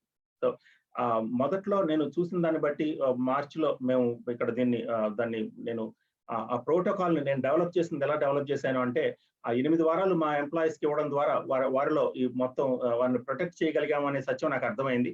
ఆ 8 వారాలు వీరికి ఎంత డోస్ అయితే ఇచ్చామో ఆ డోస్ ని 5 రోజుల్లో కుదించడం ద్వారా 5 రోజులు కుదించి అది పేషెంట్స్ కి ఇవ్వడం ద్వారా వారిలో చాలా సత్ఫలితాలను మేము చూసాం. వాళ్ళ ఏజ్ గ్రూపుల్లో కానీ 10 నుంచి 78-80 సంవత్సరాల వరకు ఉన్న వారందరూ, కోమార్బిడ్ కండిషన్స్ ఉన్న వాళ్ళందరూ దీనికి స్పష్టంగా చాలా క్విక్ గా రెస్పాండ్ అవ్వడం మేము గమనించామండి. దాన్ని బట్టి ఎంతో మందిని చూసాము. ఇంతవరకు మేము చూసిన వాళ్ళలో ఎటువంటి ఫెటాలిటీస్ చనిపోవడం ఎవరు జరగలేదు. 5 రోజుల్లో వీరందరూ రికవర్ అవ్వడం జరిగింది. కొంతమంది మాత్రం చాలా టఫ్ కేసులు, బాగా వీక్ గా ఉన్నవారు కానీ లేకపోతే ఇంకా డయాబెటీస్ లో ఎక్కువ ఉన్నవారు కొంచెం ఎక్కువ సమయం తీసుకోవడం జరిగింది. కానీ వీరందరిలో ఎవరు చనిపోలేదు అని చెప్పి ఘంటాపదంగా మేము చెప్పగలం. అందరూ బట్టి ఆ కాన్ఫిడెన్స్ తో మీ అందరి ముందుకి రావడం జరిగిందండి. డాక్టర్ గారు, ఇప్పుడు ఈ వైటమిన్ డి అనేది దీనికి సంబంధించినటువంటి ఒక అవగాహన అనేది ఎస్పెషల్ గా భారతదేశంలో మన తెలుగు రాష్ట్రాల్లో చూసినట్లయితే చాలా తక్కువ. దీని గురించి ఈ వైటమిన్స్ సప్లిమెంట్స్ వాడటం అనేది మనకు చాలా అరుదుగా ఉంటుంది. చాలా తక్కువ మంది దాన్ని తీసుకోవటం చూస్తాం. మేబీ ల్యాక్ ఆఫ్ దానికి సంబంధించినటువంటి అవగాహన లేకపోవడం అయి ఉండొచ్చు. అంటే మానవుని యొక్క శరీరం యొక్క ఆరోగ్యం విషయంలో వైటమిన్ డి యొక్క రోల్ ఏంటి అనేది, దాని పాత్ర ఏంటి అనేది కొంచెం ఎక్స్ప్లెయిన్ చేస్తారా? ఇంకొకసారి అడగండి ప్రశ్న. సారీ. వైటమిన్ డి యొక్క రోల్ మన యొక్క శరీరం యొక్క ఆరోగ్యం విషయంలో ఏ ఏరియాస్ లో అది రోల్ ప్లే చేస్తుంది అనేది, దాని యొక్క ఇంపార్టెన్స్ అనేది దయచేసి కొంచెం ఎక్స్ప్లెయిన్ చేయండి. ప్రతి కణం వైరస్ అనేది ఎలా స్ప్రెడ్ అవుతుంది అంటే వైరస్ కి దానికి సెల్ఫ్ రెప్లికేటింగ్ వ్యవస్థ దానికి ఉండదండి. బ్యాక్టీరియా అయితే దానికి అదే రెప్లికేట్ అవ్వడం జరుగుతుంది. కానీ వైరస్ మాత్రం మన కణాల్లో ఉన్న వ్యవస్థల్ని అది ఉపయోగించుకోవాల్సి ఉంటుంది. ఆ వ్యవస్థ ఏమిటి అంటే vitamin D dependent cellular transcription అంటారు దాన్ని. ఆ ట్రాన్స్క్రిప్షన్ మెకానిజం లో ఆ ట్రాన్స్క్రిప్షన్ జరుగుతున్న క్రమంలో అంటే that is how our body makes various proteins our body needs. అది విటమిన్ డి రిసెప్టర్ అనేది ఒక న్యూక్లియర్ రిసెప్టర్. ఆ న్యూక్లియర్ రిసెప్టర్ లో ప్రతి సెల్లోను ప్రతి కణంలోనూ విటమిన్ డి రిసెప్టర్స్ ఉంటాయి. ఆ రిసెప్టర్స్ అంటే దాన్ని ఒకవేళ ఉన్నప్పుడు అవి ఏం ఎక్స్పెక్ట్ చేస్తాయంటే కాంప్లిమెంట్ ని ఎక్స్పెక్ట్ చేస్తాయి. ఇప్పుడు విటమిన్ డి స్థాయిలు సరిగ్గా లేకపోతే కనుక విటమిన్ డి రిసెప్టర్ పనిచేయాల్సిన స్థాయిలో పనిచేయదు. మనకి ఏం అర్థం అవుతుంది ఈ పరిశోధనలన్నీ గమనించిన తర్వాత ఏమర్థం అవుతుంది అంటే ఆ విటమిన్ డి రిసెప్టర్ సరిగ్గా విటమిన్ డితో అది అంటే ఆ కాంప్లిమెంట్ తో నిండినప్పుడు ఆ విటమిన్ డి రిసెప్టర్ అది చేయవలసిన పని అది సరిగ్గా చేయడం, అది ఎక్స్ప్రెస్ చేయవలసిన ప్రోటీన్స్ లేకపోతే తయారు చేయవలసిన ప్రోటీన్స్ అవి సరిగ్గా తయారు చేయడం అది మనం గమనించవచ్చు. అదే ఆ విధంగానే ఒకవేళ విటమిన్ డి రిసెప్టర్ కనుక సరైన అంటే విటమిన్ డి లెవెల్స్ సరైన స్థాయిలో లేకపోతే ఈ వైరస్ ఆ విటమిన్ డి అంటే vitamin D dependent transcription mechanisms ని యూజ్ చేసుకుని అది ఇంకా ఎక్కువగా స్ప్రెడ్ అవ్వడానికి ఛాన్స్ ఉందండి. అలాగే ప్రతి వ్యవస్థని నియంత్రించడంలో విటమిన్ డి పాత్ర చాలా ఉంది. అలాగే ఇమ్యూన్ సిస్టమ్ ను మనం చూస్తే కనుక ఇమ్యూన్ సిస్టమ్ లో మ్యాక్రోఫేజెస్ ఇవన్నీ చూస్తే మొదట ఒకవేళ ఏదైనా ప్యాథోజన్ మన శరీరంలోకి ఎంటర్ అయ్యింది అని చెప్పి బాడీ గమనించినప్పుడు లేకపోతే మ్యాక్రోఫేజెస్ ఇమ్యూన్ సిస్టమ్ రోగ నిరోధక వ్యవస్థ గమనించినప్పుడు అది ఫస్ట్ చేసేది ఏమిటి అంటే విటమిన్ డి రిసెప్టర్స్ ను అప్రెగ్యులేట్ చేస్తుంది. అది ఒక మెడికల్ టర్మ్ అప్రెగ్యులేషన్ అనేది. అంటే ఏంటంటే ఎక్కువగా విటమిన్ డి రిసెప్టర్స్ ను తయారు చేయడం జరుగుతుంది. ఆ విటమిన్ డి రిసెప్టర్స్ ఎక్కువ తయారైన క్రమంలో ఆ విటమిన్ డి కనుక స్థాయిలు మనకి సరిగ్గా ఉంటే ఆ ఇమ్యూన్ సిస్టమ్ సరిగ్గా ఫంక్షన్ చేయడం జరుగుతుంది. వచ్చిన థ్రెట్ ని అది సరైన రీతిలో న్యూట్రలైజ్ చేయడానికి అవకాశం ఉంటుందండి. అలాగే విటమిన్ డి యొక్క పాత్ర ఇంకా అసలు ఒక దాంట్లో అని కాదు, ఇమ్యూన్ సిస్టమ్ అనే కాదు, రీప్రొడక్టివ్ సిస్టమ్ అనే కాదు, లేకపోతే ఎండోక్రైన్ సిస్టమ్ అనే కాదు, లేకపోతే ప్రతి వ్యవస్థలోనూ విటమిన్ డి రిసెప్టర్ ఆ విటమిన్ డి కాంప్లిమెంట్ దాని పాత్ర ఎంత ఉందనేది మనం చూస్తే మనకి స్పష్టంగా అర్థమవుతుంది. వైటమిన్ డి లెవెల్స్ అనేవి డిఫరెంట్ స్థాయిలో ఉంటాయి అనేది మీరు చెప్పారు సార్. అంటే ఇప్పుడు డెఫిషియన్సీ అనేది లేకపోతే ఏ స్థాయిలో ఉన్నప్పుడు ఈ యొక్క కోవిడ్ ఎఫెక్ట్ యొక్క ప్రభావము ఎక్కువగా ఉంటుంది? అసలు నార్మల్ స్థాయి ఎంత లెవెల్లో ఉండాలి? ఒకవేళ అది తీవ్ర రూపం దాల్చేది ఎఫెక్ట్ అనేది ఏ యొక్క రేంజ్ లో ఏ లెవెల్లో ఎక్కువగా ఉంటుంది అనేది ఏమన్నా చెప్తారా? తప్పకుండానండి. విటమిన్ డి స్థాయిలు మనకి ఇన్స్టిట్యూట్ ఆఫ్ మెడిసిన్ కానీ లేకపోతే ఎండోక్రైన్ సొసైటీ కానీ నిర్ధారించిన లెవెల్స్ ఏమిటి అంటే 30 నానోగ్రాముల కంటే ఎక్కువ విటమిన్ డి ఉంటే 30 నుంచి 100 నానోగ్రాముల వరకు పర్ మిల్లీలీటర్ అది ఉంటే కనుక అది నార్మల్ స్థాయిలు అని చెప్పి మనం చెప్పుకోవచ్చు. ఇప్పుడు కొన్ని పరిశోధనలు మనం చూస్తే కొన్ని స్టడీస్ వచ్చాయి రీసెంట్ గా. ఇది చాలా క్విక్ గా మూవ్ అయ్యే చాలా ఫాస్ట్ గా స్ప్రెడ్ అయ్యే డిసీజ్ ఇది. దీని ఎఫెక్ట్స్ కూడా చాలా క్విక్ గా మనం చూస్తా ఉన్నాం. సో దీంట్లో మనం చూసింది ఏమిటి అంటే రీసెంట్ గా వచ్చిన స్టడీస్ లో మనం చూసింది ఏమిటి అంటే విటమిన్ డి స్థాయిలు సరిగ్గా ఉన్న వాళ్ళలో మోర్టాలిటీ రేట్ ను మనం గమనిస్తే ఓన్లీ 4% మోర్టాలిటీని మనం చూడగలిగాం విటమిన్ డి స్థాయిలు సరిగ్గా ఉన్న వాళ్ళలో. అంటే 30 నుంచి 100 నానోగ్రాముల మధ్యలో ఆ యొక్క విటమిన్ డి స్థాయిలు ఉంటే కనుక ఆ మోర్టాలిటీ రేట్ ఓన్లీ 4%. అంటే 100కి 4 మాత్రమే చనిపోవడం జరిగింది కోవిడ్ పేషెంట్స్ లో. అలాగే విటమిన్ డి స్థాయిలు మనకి 20 నుంచి 30 నానోగ్రాముల మధ్యలో ఉంటే 20 నుంచి దాన్ని ఇన్సఫిషియన్సీ అంటారు. ఆ ఇన్సఫిషియంట్ రేంజ్ లో ఉంటే ఆ 4% మోర్టాలిటీ అంటే 4% చనిపోయిన మోర్టాలిటీ 88% పెరుగుతుందండి. అంటే 88 మంది 188 మంది చనిపోవడం జరిగింది ఆ గ్రూప్ లో. అలాగే దాన్ని ఇంకా ఫర్దర్ మనం దాన్ని ఇంకొంచెం ఎక్స్ట్రాపోలేట్ చేసి ఇంకొక గ్రూప్ ని విటమిన్ డి డెఫిషియెంట్ గ్రూప్ ని అంటే 20 స్థాయిలు తక్కువ ఉన్న వాళ్ళలో చూస్తే 20 నానోగ్రాములు పర్ ఎంఎల్ అనే తక్కువగా ఉన్న వాళ్ళలో చూస్తే దాంట్లో 98.9 మంది అంటే 199 మంది మరణించడం జరిగిందండి. సో క్లియర్ గా విటమిన్ డి యొక్క రోల్ అంటే ప్రొటెక్టివ్ అంటే కోవిడ్ ఇన్ఫెక్షన్ లో విటమిన్ డి ప్రొటెక్టివ్ రోల్ ఈ స్టడీస్ ద్వారా మనకు అర్థమవుతుంది. ఒక స్టడీ కాదు, దాదాపుగా 3 స్టడీలు దీన్ని నిర్ధారించడం జరిగింది. సో అందును బట్టి విటమిన్ డిని మనం స్పష్టంగా మనం చూసుకోవాల్సిన అవసరత మనకు ఉంది. అలాగే మనకి విటమిన్ డి స్థాయిలు అన్నారు. ఇండియాలో విటమిన్ డి స్థాయిల గురించి మనం ఆలోచిస్తే ప్రతి ఒక్కరూ అనుకునేది ఏంటంటే మనకి ఎండ ఎక్కువగా ఉంటుంది కాబట్టి విటమిన్ డి మన శరీరంలో బాగానే ఉంటుంది అని చెప్పి అనే అవగాహన ఉంది. కానీ భయంకరమైన నిజం ఏమిటి అంటే మనం ఇప్పుడు చూస్తూ ఉంటే ప్రతి ఒక్కరిలోనూ దాదాపుగా 180 నుంచి 90% మందిలో విటమిన్ డి స్థాయిలు ఇండియాలో డెఫిషియెంట్ స్టేట్ లో ఉన్నాయనేది స్పష్టంగా మనకు అర్థమవుతుందండి. Thank you sir. Thank you very much.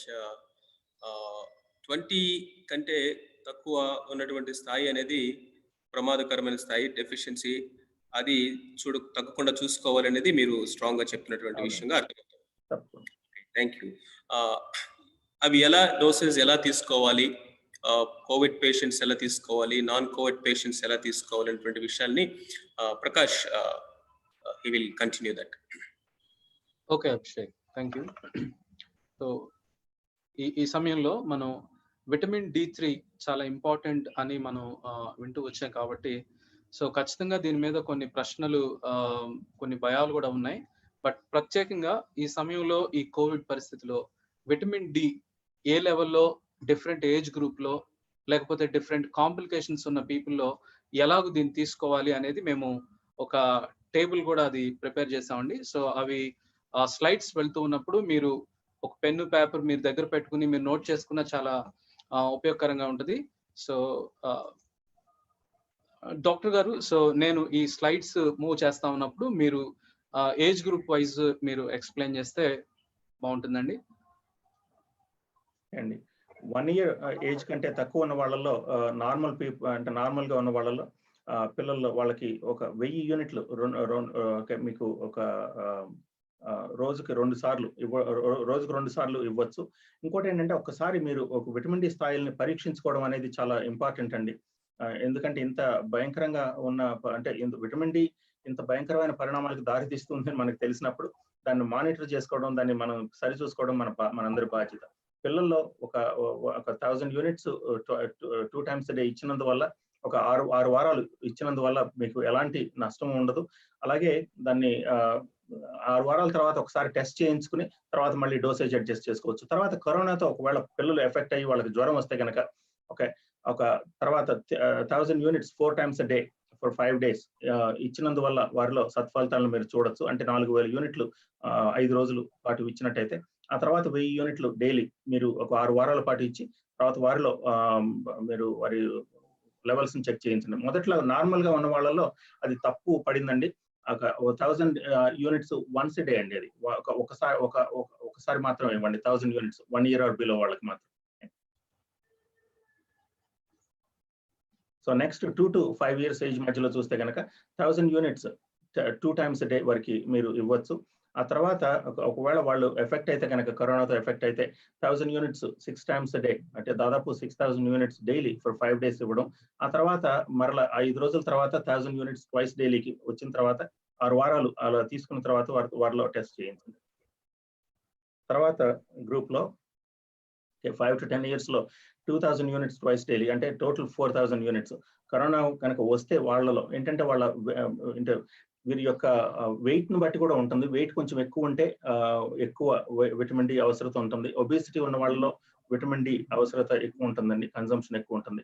అలాగే 3000 యూనిట్లు 5 times a day daily for 5 days ఒకవేళ పాజిటివ్ అయితే కనుక ఇవ్వడం ద్వారా మీరు దీన్ని అంటే వారి లెవెల్స్ ని క్విక్ గా మనం అంటే ఆ 5 days లో ఆల్మోస్ట్ ఫస్ట్ 2 to 3 days లో వారిని ప్రొటెక్టివ్ లెవెల్స్ కి తీసుకురావచ్చు.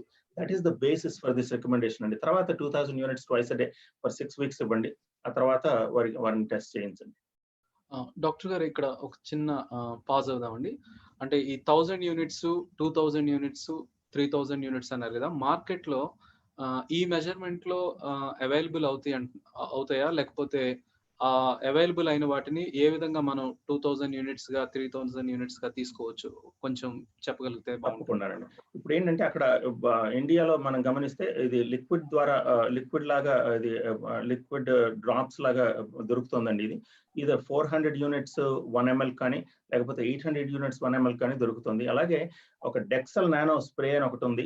అది ఇప్పుడు మార్కెట్ లో కొంచెం అవుట్ ఆఫ్ స్టాక్ అయినట్టుంది, కానీ అది వస్తే మాత్రం that will be very convenient. అది ఒక స్ప్రేలో 2000 యూనిట్లు ఉంటాయండి. అది ఆ స్ప్రే 2000 యూనిట్లు దాన్ని అంటే అది అంటే దాన్ని చాలా కన్వీనియంట్ గా తీసుకోవచ్చు. అది ఒకవేళ దానికోసం చూడండి ఒకవేళ దొరుకుతాయి. అది లేకపోతే కనుక ఆయిల్ ఫిల్డ్ క్యాప్సూల్స్ దొరుకుతాయి. 1000 యూనిట్స్ 1K అది మీరు జాగ్రత్తగా చూసుకోండి. 1K ఉంటాయి, 60K ఉంటాయి అక్కడ. So 1K oil field capsules ని తీసుకుంటే కనుక ఒకవేళ చిన్నపిల్లలు దాన్ని మింగలేకపోతే దాన్ని ఆయిల్ ని దాంట్లో నుంచి ఒక సేఫ్టీ పిన్ తో దాన్ని అంతటిని స్క్వీజ్ చేసి మీరు వారికి ఫుడ్ లో కలిపి కానీ లేకపోతే దేంట్లో పాలలో కలిపి కానీ దాన్ని ఇచ్చేయచ్చు. సో ఆ విధంగా అంటే డిఫరెంట్ ఫార్మ్స్ లో ఉంటాయి. మీరు చూడండి, ఆ ఫార్మసిస్ట్ ని మీరు అడగండి అంటే కాన్సన్ట్రేషన్ ఎంత అని చెప్పి. సో యూజువల్ గా 800 యూనిట్స్ పర్ ml అయితే కనుక కొంచెం చాలా ఎక్కువ మోతాదు అంటే ఎక్కువ వాల్యూమ్ లో ఇవ్వాల్సి ఉంటుంది. అలా కాకుండా ఆయిల్ ఫిల్డ్ క్యాప్సూల్స్ తీసుకుంటే దాన్ని అంటే మీరు ఈజీగా దీన్ని ఈ డోసులు మేనేజ్ చేయొచ్చు? సో అంటే డాక్టర్ గారు ఇక్కడ ఇది డ్రాప్స్ ఉన్నాయి కదండి, అది మార్కెట్లో నేను ఒక చోట చూసినప్పుడు 15 ml బాటిల్ కూడా ఉంది. సో దానికి ఫిల్లర్ వచ్చి 1 ml ఫిల్లర్ ఇస్తా ఉన్నాడు. సో దాన్ని డైరెక్ట్ గా 1 ml ఇవ్వచ్చు అంటారా చిన్నపిల్లలకి? ఎంత అంటే 1 ml కాన్సన్ట్రేషన్ 800 యూనిట్స్ అండి అది. తప్పకుండా ఇవ్వచ్చండి. అయితే 1 ml ఇస్తే కనుక 800 యూనిట్లు వస్తాయి. సో 3000 యూనిట్స్ ఇవ్వాలి అంటే కనుక 4 ml దాదాపుగా ఇవ్వాల్సి ఉంటుందండి. ఓకే, థ్యాంక్ యూ అండి. So next age group? Next 11 to 15 years లో వీరు దాదాపుగా ఇది అంటే వీరి వెయిట్స్ దాదాపుగా 30 నుంచి 40 కిలోల రేంజ్ లో ఉంటాయి. సో మొదట్లో నార్మల్ వాళ్ళకి 60,000 యూనిట్లు రోజు 2 రోజులు ఇచ్చిన తర్వాత 60,000 యూనిట్లు మళ్ళా అంటే 60K యూనిట్స్ క్యాప్సూల్ ని ఎవ్రీ 10 days కి ఫర్ 2 months ఇచ్చి వాళ్ళల్లో లెవెల్స్ ని మీరు మెజర్ చేయండి. ఇప్పుడు ప్రొటెక్టివ్ లెవెల్స్ గురించి ఇందాక మాట్లాడాము. ఇప్పుడు కరోనాకి ప్రొటెక్టివ్ అంటే ఇప్పుడు 30 to 100 అనేది టూ బ్రాడ్ రేంజ్ అండి. అది ఆ రేంజ్ లో మనం we would be very well advised అక్కడ అంటే 100 నానోగ్రాములు per ml మనం మన స్థాయిల్ని ఎప్పటికీ మెయింటైన్ చేసుకోగలిగితే మీరు ప్రతి విషయంలోనూ మీరు సత్ఫలితాలను మీరు చూస్తారంటంలో ఎలాంటి సందేహం లేదు. అలాగే కరోనా కనుక ఒకవేళ ఎఫెక్ట్ అయితే 60,000 యూనిట్లు ట్వైస్ a day, రెండు సార్లు 2 రోజులు ఇవ్వండి. ఆ తర్వాత ప్రతి 10 రోజులకి 60,000 యూనిట్లు. ఓకే, ఫర్ 2 months, అది 3 months కాదు, అది నేను తప్పు టైప్ చేయడం జరిగింది, సారీ. సో 2 months ఇచ్చిన తర్వాత దాన్ని మరలా మీరు మరి రీటెస్ట్ చేయించుకోవాల్సి ఉంటుందండి. సో నెక్స్ట్ ఏజ్ గ్రూప్ లో 16 to 18 years, దీస్ ఆర్ అంటే ఆల్మోస్ట్ చిల్డ్రన్, అంటే పెద్దవాళ్ళలాగానే ఉంటారు. సో 60,000 యూనిట్లు ఎవ్రీ అదర్ డే ఇవాళ అంటే రోజు మార్చి రోజు 60,000 యూనిట్లు 10 రోజులకి ఇవ్వండి. ఆ తర్వాత 60,000 యూనిట్లు ఎవ్రీ 10 రోజులకి, ప్రతి 10 రోజులకి 2 నెలలు ఇచ్చిన తర్వాత టెస్ట్ చేయించండి. అలాగే కరోనా పాజిటివ్ అయితే కనుక 60,000 యూనిట్లు twice a day for 3 days, 3 రోజులు ఇవ్వండి. ఆ తర్వాత 60,000 యూనిట్లు every other day for 6 more days. So మొత్తం ఇది అయిపోయిన తర్వాత మరలా ప్రతి 10 రోజులకి 60,000 యూనిట్లు ప్రతి 2 రోజులు అంటే 2 నెలలు ఇచ్చిన తర్వాత వారిలో టెస్ట్ చేయించి మరలా డోస్ అడ్జస్ట్ చేయండి. ఇది ఒకసారి ఇది లెవెల్స్ ని మనం ఒక నెక్స్ట్ ఏజ్ గ్రూప్ కి వెళ్ళండి, తర్వాత చెప్తాను ఇది. ఓకే, అడల్ట్స్ లో నార్మల్ గా ఉన్న వాళ్ళలో ఇప్పుడు కమ్యూనిటీ స్ప్రెడ్ లో ఉంది కాబట్టి మనం ఎంత త్వరగా మన స్థాయిల్ని పెంచుకోగలిగితే అంత త్వరగా దీనిని సమర్థవంతంగా ఎదుర్కోవచ్చు అనే ఉద్దేశంతో ఇది డెవలప్ చేయడం జరిగింది. ఇక్కడ అలాగే మా ఎక్స్పీరియన్స్ ని బట్టి మేము ఇక్కడ చేసిన వాటన్నిటిని అంటే అందరిలో పేషెంట్స్ అందరిలో ఇచ్చిన దాన్ని ఎక్స్పీరియన్స్ ని బట్టి ఇది చేయడం జరిగింది. 60,000 యూనిట్లు 2 సార్లు 5 రోజులు వేసుకోవడం, ఆ తర్వాత 60,000 యూనిట్లు అంటే ఒక 60K యూనిట్ క్యాప్సూల్ ని మరలా నెక్స్ట్ ఇంకొక 5 days పొడిగించి ఈ 10 రోజుల్లో మీ అందరి లెవెల్స్ స్పష్టంగా ప్రొటెక్టివ్ లెవెల్స్ వస్తాయి అంటంలో ఎలాంటి సందేహం నాకు లేదు. అలాగే తర్వాత 60,000 యూనిట్స్ ఆ 10 రోజులు అయిపోయిన తర్వాత ఎవ్రీ వీక్ ఇంకో 6 more weeks వేసుకుని తర్వాత మీరు టెస్ట్ చేయించుకోండి. ఒకవేళ కరోనా పాజిటివ్ అయితే ఎక్కువ డోసులు తీసుకోవడానికి ఎలాంటి అనుమానాలు మీకు వద్దు. ఎందుకు పాజిటివ్ అని ఎలా తెలుస్తోంది చివరిలో అంటే ఇప్పుడున్న పరిస్థితుల్లో దాదాపుగా అంత సీరియస్ అయిపోయిన తర్వాత లంగ్ టిష్యూ అంత కాంప్రమైజ్ అయిపోయిన తర్వాత జనాలు రియలైజ్ అవుతున్నారు కాబట్టి మీరు do not fear taking more vitamin D. ఒక 3 నుంచి 5 సార్లు కానీ ఒకవేళ సిమ్టమ్స్ ఇంకా షార్ట్నెస్ ఆఫ్ బ్రెత్ లేకపోతే ఆయాసం అంటే ఆక్సిజన్ కాన్సన్ట్రేషన్ తగ్గడం ఇది కనుక మీకు ఇంకా ఎక్కువ అవుతూ ఉంటే ఇంకా ఎక్కువ తీసుకోవడానికి కూడా మీరు భయపడవలసిన పని లేదు. 60,000 యూనిట్లు 3 నుంచి 5 సార్లు daily for 5 days based on the symptoms మీరు తీసుకోండి. తర్వాత 60,000 యూనిట్లు daily for 5 more days if symptoms persist. కానీ ఇది తీసుకున్న తర్వాత ఆల్మోస్ట్ ప్రతి ఒక్కరిలోని సిమ్టమ్స్ తగ్గిపోవడం అనేది జరుగుతుంది. దాన్ని బట్టి అంటే ఒకవేళ సిమ్టమ్స్ పర్సిస్ట్ అయితే కనుక రోజుకు 1 చొప్పున తీసుకుంటూ ఉండండి. ఆ తర్వాత మొత్తం సిమ్టమ్స్ అని తగ్గిపోయిన తర్వాత once a week for 6 more weeks మీరు తీసుకోవడం వల్ల దీన్ని మీ స్థాయిల్ని పరిరక్షించుకోవచ్చు. అలాగే ఒకవేళ మీ స్థాయిలు 100కి వచ్చినాయో లేకపోతే 150కి వచ్చినాయో 200కి వచ్చినాయో ఒకవేళ మీరు దాని గురించి మీరు ఏమి గాబరపడాల్సిన పని లేదు. ఇది విటమిన్ డి స్థాయి ఒకసారి అక్కడికి తీసుకొచ్చిన తర్వాత అది వెంటనే పడిపోవడం మేము చూసామండి. దాదాపుగా కొంతమందిలో 190 నుంచి దాదాపు 200 పైన నానోగ్రామ్స్ per ml పైన మేము పుష్ చేయడం జరిగింది. ఎందుకంటే వీళ్ళు క్రానిక్ పేషెంట్స్, చాలా కోమార్బిడ్ కండిషన్స్ ఉన్న పేషెంట్స్ లో ఆ లెవెల్స్ ని ఇంకా ఎక్కువగా పుష్ చేసాం మేము. చేసిన తర్వాత 5 వారాల తర్వాత వాళ్ళలో చూస్తే ఆ 200 నుంచి 72కి 63కి పడిపోవడం మేము చూసాం. సో అంటే విటమిన్ డి అనేది ఈ అంటే ఇన్ఫ్లమేటరీ స్ట్రెస్ లో కానీ, బాడీ ఏదైనా వైరస్ తో కానీ లేకపోతే బ్యాక్టీరియాతో కానీ ఫైట్ చేస్తున్న క్రమంలో విటమిన్ డి అనేది body uses it up. So ఒకసారి అక్కడికి వెళ్ళిన తర్వాత 100 దగ్గర ఉండదు. మీరు జాగ్రత్తగా మానిటర్ చేసుకోవాల్సిన అవసరం ఉంటుంది దీన్ని. అందుకని చెప్పి కాన్స్టెంట్ గా మీరు ఇన్పుట్ ఇవ్వాల్సి ఉంటుంది. సో సార్, మీరు చెప్తా ఉన్నప్పుడు నాకు ఒక క్వశ్చన్ వస్తుంది. అంటే ఇప్పుడు ఈ కరోనా ఎఫెక్ట్ అయినప్పుడు సో మన డి లెవెల్స్ అనేవి స్లోగా డౌన్ అయిపోతూ వెళ్తూ ఉంటాయి అనేది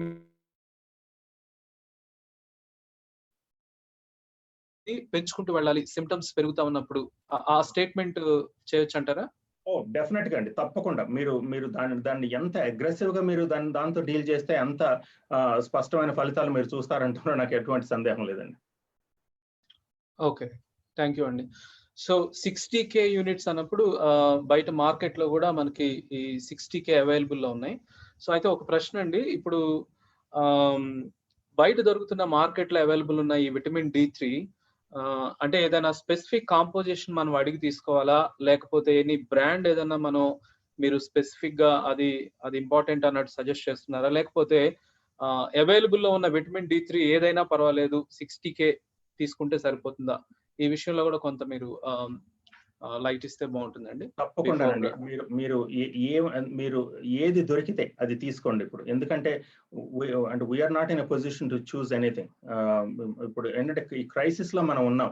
ఇప్పుడు ఏంటంటే ఒక 10 రోజుల్లో ప్రాణాలు పోగొట్టుకోవడం కంటే ఏదో ఒకటి తీసుకుని మన స్థాయిల్ని పరిరక్షించుకుని మన ప్రాణాలను ప్రొటెక్ట్ చేసుకుందాం ముందు. ఆ తర్వాత మనందరినీ, మన దేశ ప్రజల్ని, మన నేబర్స్ ని, వీళ్ళందరినీ ప్రొటెక్ట్ చేద్దాం.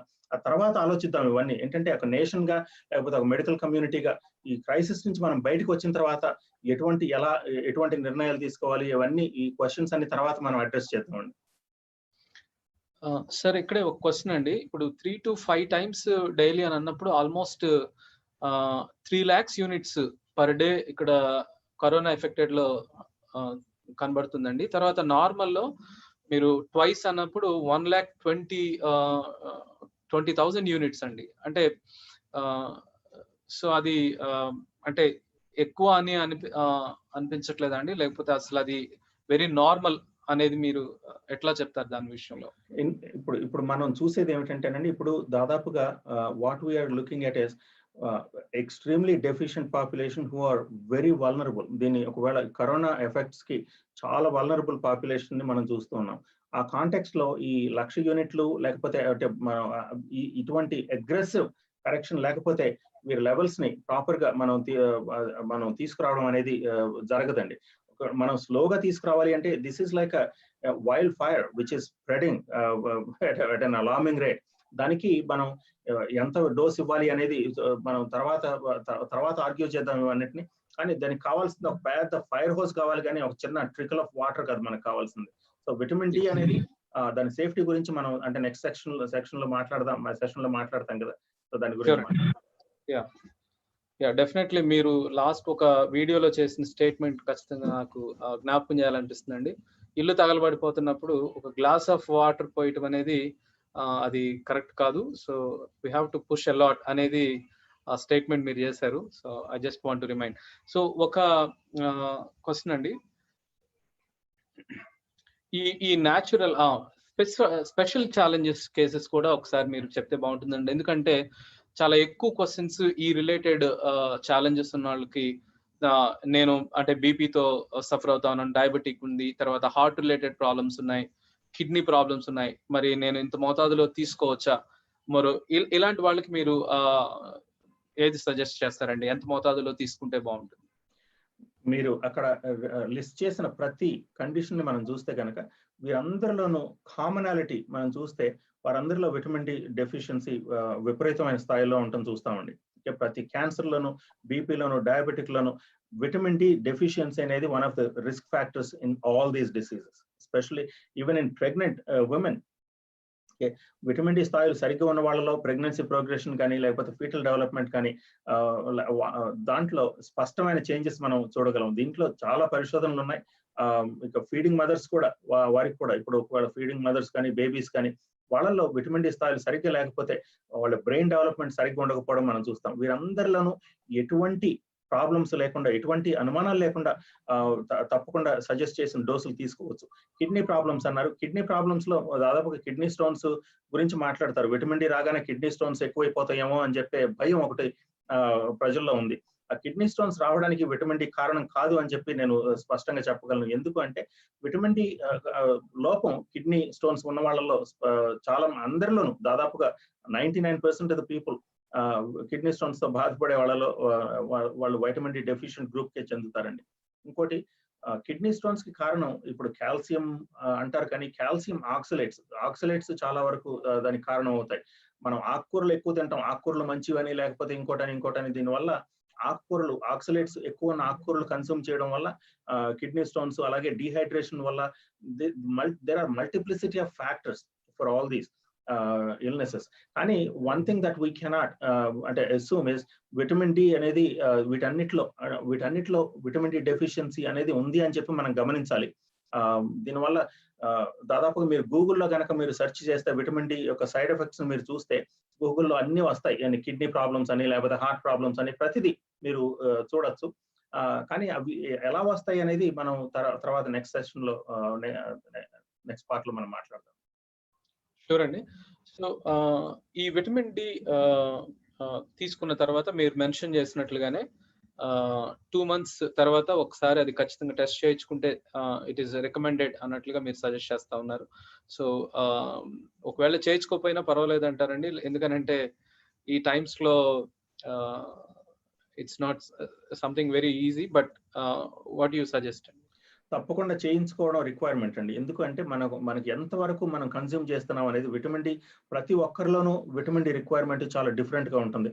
This is one of the most complex subjects అండి. విటమిన్ డి యొక్క యూసేజ్ కొంతమందిలో బాగా ఇన్ఫ్లమేటరీ కండిషన్స్ లో బాధపడే వాళ్ళలో విటమిన్ డి యూసేజ్ చాలా ఎక్కువ ఉంటుంది. ఇన్ఫ్లమేటరీ కండిషన్స్ అనేది మోడర్న్ లైఫ్ స్టైల్లోనూ లేకపోతే ఆధునిక జీవన విధానంలో that is characterised by inflammation అండి, మ్యాసివ్ ఇన్ఫ్లమేషన్. అంత ఇన్ఫ్లమేషన్ ఉన్నంత వరకు విటమిన్ డి లెవెల్స్ కొంతమందిలో చాలా తక్కువ అవ్వచ్చు. ఒక పేషెంట్ లో మేము గమనించింది ఏంటంటే ఇచ్చిన వెంటనే her levels went to 250 nanograms per ml. తర్వాత తనకు వైరల్ లోడ్ ఎక్కువ ఉంటాను బట్టి 4 రోజుల్లో మరలా ఇంకోసారి ఆపేసి తర్వాత 4 రోజుల్లో మానిటర్ చేస్తే తన లెవెల్స్ 120 nanograms per ml కి పడిపోవడం జరిగింది. 4 రోజుల్లో 130 nanograms per ml స్వింగ్ రావడం మనం గమనించాం. సో ఏమిటి అంటే ది ఇన్ఫ్లమేషన్ మన ప్రతి ఒక్కరి మనం ఇది ఒక్కటే కాదు, విటమిన్ డి ఒక్కటే కాదండి, ఇదంతా మన లైఫ్ స్టైల్ అంతా చేంజ్ చేసుకోవాల్సిన అవసరం ఉంది. ఇప్పుడు as a society we need to decide why మనం ఇటువంటి వాటికి ఎందుకు ఇంత మనం వల్నరబుల్ గా తయారయ్యాము అనేది మనం గమనించాలి. ప్రతి ఒక్కరు ఈ క్రానిక్ డిసీజులతో ఎందుకు బాధపడుతున్నాము అనేది మనం గమనించాలి. నేను రీసెంట్ గా నేను చూసింది ఏంటంటే అందరితో మాట్లాడుతున్నప్పుడు ప్రతి Covid patient they are diabetic. వాళ్ళ డయాబెటిస్ అసలు కంట్రోల్ చేయడం సాధ్యపడట్లేదు నాకు.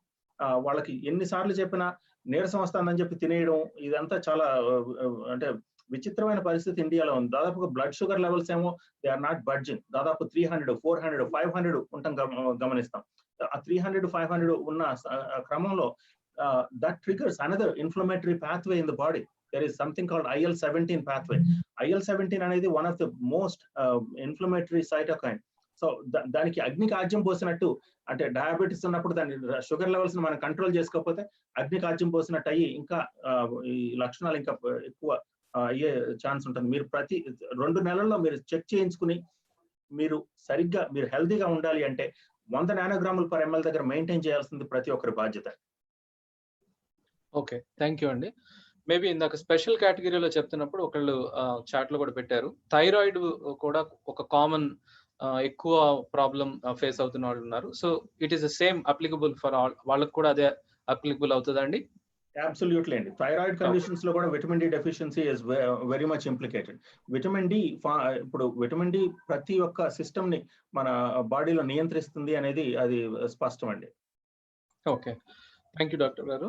అండ్ ఒక క్వశ్చన్ అండి, ఈ విటమిన్ డి తీసుకుంటున్నప్పుడు కొన్నిసార్లు మరి బాడీ కూడా చాలా అంటే ఓవర్ హీట్ గా అనిపించడం కానీ లేకపోతే అలాంటి కొన్ని సిమ్టమ్స్ కూడా విన్నామండి. బట్ దీని విషయంలో మీరు అసలు ఇది తీసుకుంటున్నప్పుడు మనం ఫుడ్ హ్యాబిట్స్ లో కానీ తర్వాత వాటర్ ఏ విధంగా తీసుకోవాలి, మజ్జిగ కానీ అట్లాంటివి ఏమన్నా కొన్ని మీరు సజెస్ట్ చేస్తూ, దీంతో పాటు ఈ టైమ్స్ లో ఇంకా కొన్ని విటమిన్స్ ఏమైనా తీసుకుంటే బాగుంటుందా అనేది కూడా మీరు సజెస్ట్ చేసి మనం నెక్స్ట్ సెక్షన్ కి వెళ్దామండి, అపోహల విషయంలోకి.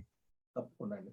ఇప్పుడు ఏంటంటే ఇప్పుడు కొన్ని పరిశోధనల ప్రకారం మనకి అర్థమవుతుంది ఏమిటి అంటే 40 నానోగ్రాములు per ML is the bare minimum at which మొత్తం బాడీలో ఉన్న బయోకెమికల్ అండ్ ఎంజైమాటిక్ ప్రాసెసెస్ ఇవన్నీ సరిగ్గా పనిచేయడానికి అది బేర్ మినిమం అండి.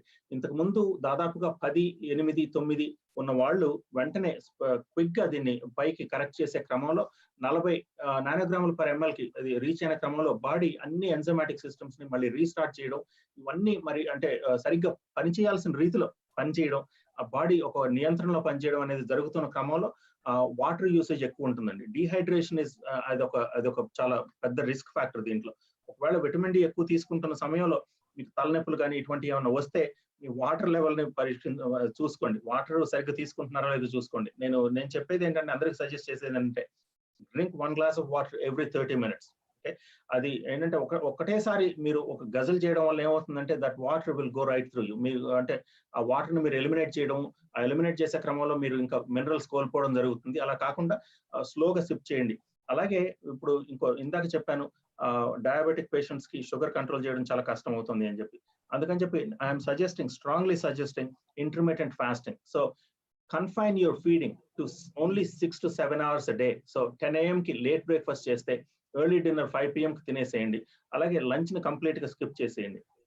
చేసిన తర్వాత అలాగే మీరు తీసుకునే టైంలో ఈ లంచ్ ఎటువంటిది తీసుకోవాలి అంటే ఒకవేళ డయాబెటీస్ ఉన్నట్టయితే you will be very well advised while you're fighting Covid not to eat any carbohydrates. మీరు జస్ట్ ఒక కూరలో నెయ్యి వేసుకుని, అలాగే ఎగ్స్ నెయ్యి వేసుకుని, అలాగే లోవర్ కార్బోహైడ్రేట్స్ తీసుకుని, అలాగే ఒకవేళ ఇడ్లీ తినాలనిపిస్తే ఆ idli has to be completely drenched with గీ.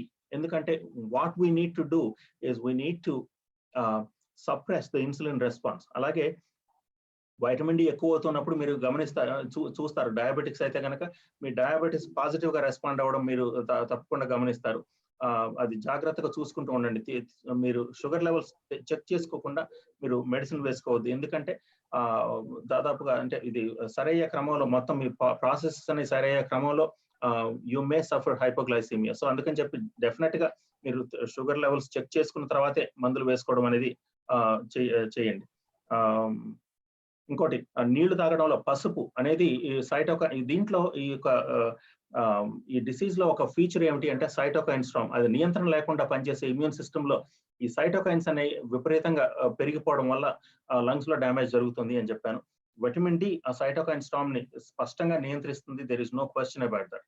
అలాగే పసుపు మన దగ్గర ఉన్న turmeric, that is a blessing. దాన్ని మజ్జిగలో కలుపుకొని అల్లం, వెల్లుల్లి, పసుపు, సాల్ట్ వేసిన మజ్జిగని రోజంతా తాగుతూ ఉండండి. పసుపు ఈజ్ నోన్, చాలా పరిశోధనలో సైంటిఫిక్ పేపర్స్ లో మనం గమనించవచ్చు, పసుపు సైటోకైన్ స్టార్మ్స్ ని ఎలివియేట్ చేస్తుంది అంటంలో ఎలాంటి సందేహం లేదు. Thank you sir. So next section కి వెళ్దాం. చాలా చక్కని విషయాలు మనం విన్నాం డి విటమిన్ గురించి. ఆ స్లైడ్స్ లో ఉన్న ఇన్ఫర్మేషన్ మీరు నోట్ చేసుకున్నారు అనుకుంటున్నాను. సో ఇప్పుడు మనం కొన్ని దీని మీద ఉన్న భయాలు ఆ విషయాల్లో మనం కొంత మరి చర్చిద్దాం. అభిషేక్, ఆ క్వశ్చన్స్ నువ్వు డ్రైవ్ చేస్తావా? Yes Prakash. Thank you sir once again. చాలా ఓపిక్గా డీటెయిల్డ్గా విషయాలు మీరు చెప్తా ఉన్నప్పుడు రియల్లీ ఇంకా కొన్ని ఈవెన్ వ్యూవర్స్ కూడా వాళ్ళు టెక్స్ట్ చేస్తూ ఉన్నారు కంటిన్యూస్గా కొన్ని విషయాలు అడగండి సార్ అని. ప్రాముఖ్యంగా డి విటమిన్ గురించి ఆలోచన చేస్తూ ఉన్నప్పుడు అందరి మనసులో ఉన్నటువంటి ఒక భయం అని చెప్పొచ్చు, లేకపోతే కాన్ఫిడెంట్గా దాన్ని తీసుకోలేకపోయినటువంటి స్థితి ఏంటంటే సైడ్ ఎఫెక్ట్స్ గురించి. సో కిడ్నీ మీద కానీ, లేకపోతే టాక్సిక్స్ జనరేట్ చేసేటువంటి ప్రమాదమైన కానీ, లేకపోతే హార్ట్ మీద కానీ ఇవి ఎఫెక్ట్ అయ్యే ప్రమాదం ఉంది అనేటువంటి వార్తలు వినపడుతూ ఉన్నాయి. సో అవి వినపడతా ఉన్నప్పుడు ఇంత మోతాదులో మీరు చెప్పినటువంటి మోతాదులో ఈవెన్ నేను కూడా కొన్నిసార్లు సజెస్ట్ చేసినప్పుడు ఈవెన్ కోవిడ్ పేషెంట్స్ కి మీరు ఇచ్చినటువంటి రికమెండేషన్ బట్టి వాళ్ళు 4 క్యాప్సూల్స్ ఒకేసారి వేసుకోండి అని 60K into 4 వేసుకోమంటే వాళ్ళు ఒకటే వేసుకున్నారు. సో ఇలాంటి భయాలు ఉన్నప్పుడు దాన్ని మీరు కాన్ఫిడెంట్ గా ఏదైనా ఈ విషయంలో అడ్రస్ చేస్తారా? తప్పకుండానండి.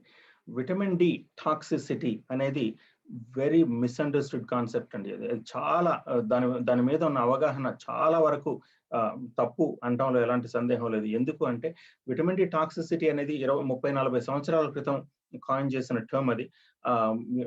కొంతమంది పాపులేషన్ లో వెరీ రేర్ కండిషన్స్ ఉన్న పాపులేషన్ లో విటమిన్ డి స్థాయిలు కొన్ని పరిణామాలను చూపించినాయి అనేది నిజం.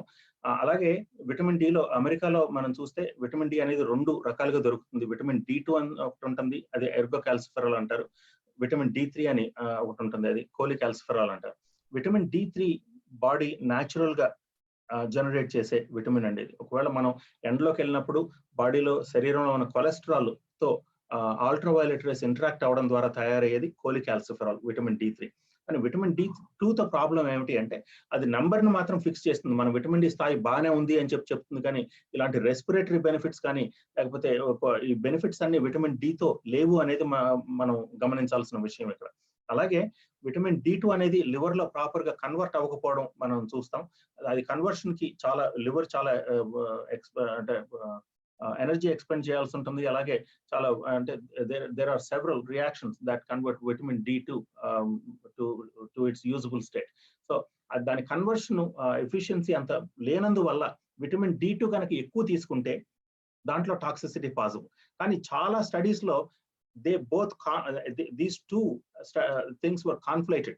సో విటమిన్ డి అంటే అనే అంటారు, కానీ దాన్ని లోతుకి వెళ్ళి పరిశీలిస్తే టాక్సిసిటీ వచ్చిన ప్రతి వాళ్ళలోనూ విటమిన్ D2 వాడటం జరిగింది అనేది మనకు స్పష్టంగా అర్థమవుతుంది. విటమిన్ D3లో టాక్సిసిటీ అనేది చాలా రేర్ అని చెప్పి మనం ప్రతి పరిశోధనలో మనం చూడొచ్చు. ఇంకొకటి ఏంటంటే విటమిన్ D3 ఇప్పుడు దాదాపుగా 60 సంవత్సరాల క్రితం రుమటాయిడ్ ఆర్థరైటిస్ ఉన్న వాళ్ళలో విటమిన్ D3ని దాదాపుగా 1,00,000 యూనిట్ల వరకు 1,00,000-2 లక్షల యూనిట్ల వరకు రోజు చాలా అంటే కంటిన్యూస్ గా వాడడం అనేది మనం స్పష్టంగా లిటరేచర్ లో మనం చూడగలం. దానివల్ల ఎటువంటి టాక్సిసిటీ రాలేదు అనేది మనకు స్పష్టంగా అర్థమవుతుంది. ఇంకోటి ఏంటంటే విటమిన్ డిని ప్రతి వేరే బ్లడ్ ప్రెషర్ మందులాగానో లేకపోతే ఇంకో మందులాగానో మనం చూడకూడదండి. ఎందుకు అంటే వేరే మందులు కనుక మనం ఈ స్థాయిల్లో వేసుకుంటే, లేకపోతే ఇవాళ ఒక డోస్ లో వేసుకోవాల్సింది 10 అంతలు పెంచి వేసుకుంటే అది ప్రమాదకరం అవుతుంది. కానీ విటమిన్ డికి సేమ్ పారాడైమ్ వర్తించదండి.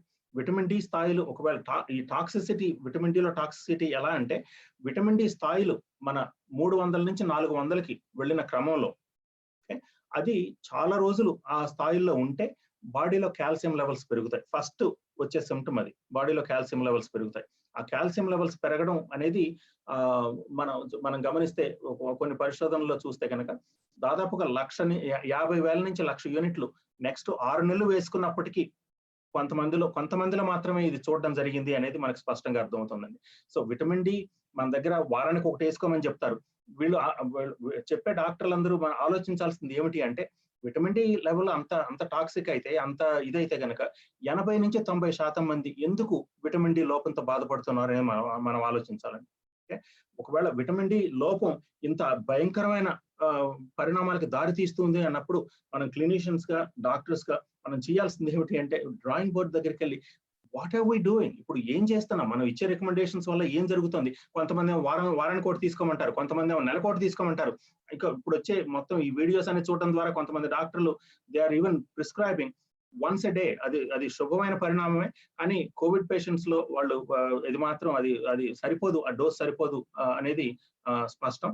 సో టాక్సిసిటీ అనేది ఎక్స్ట్రీమ్లీ రేర్ అండి.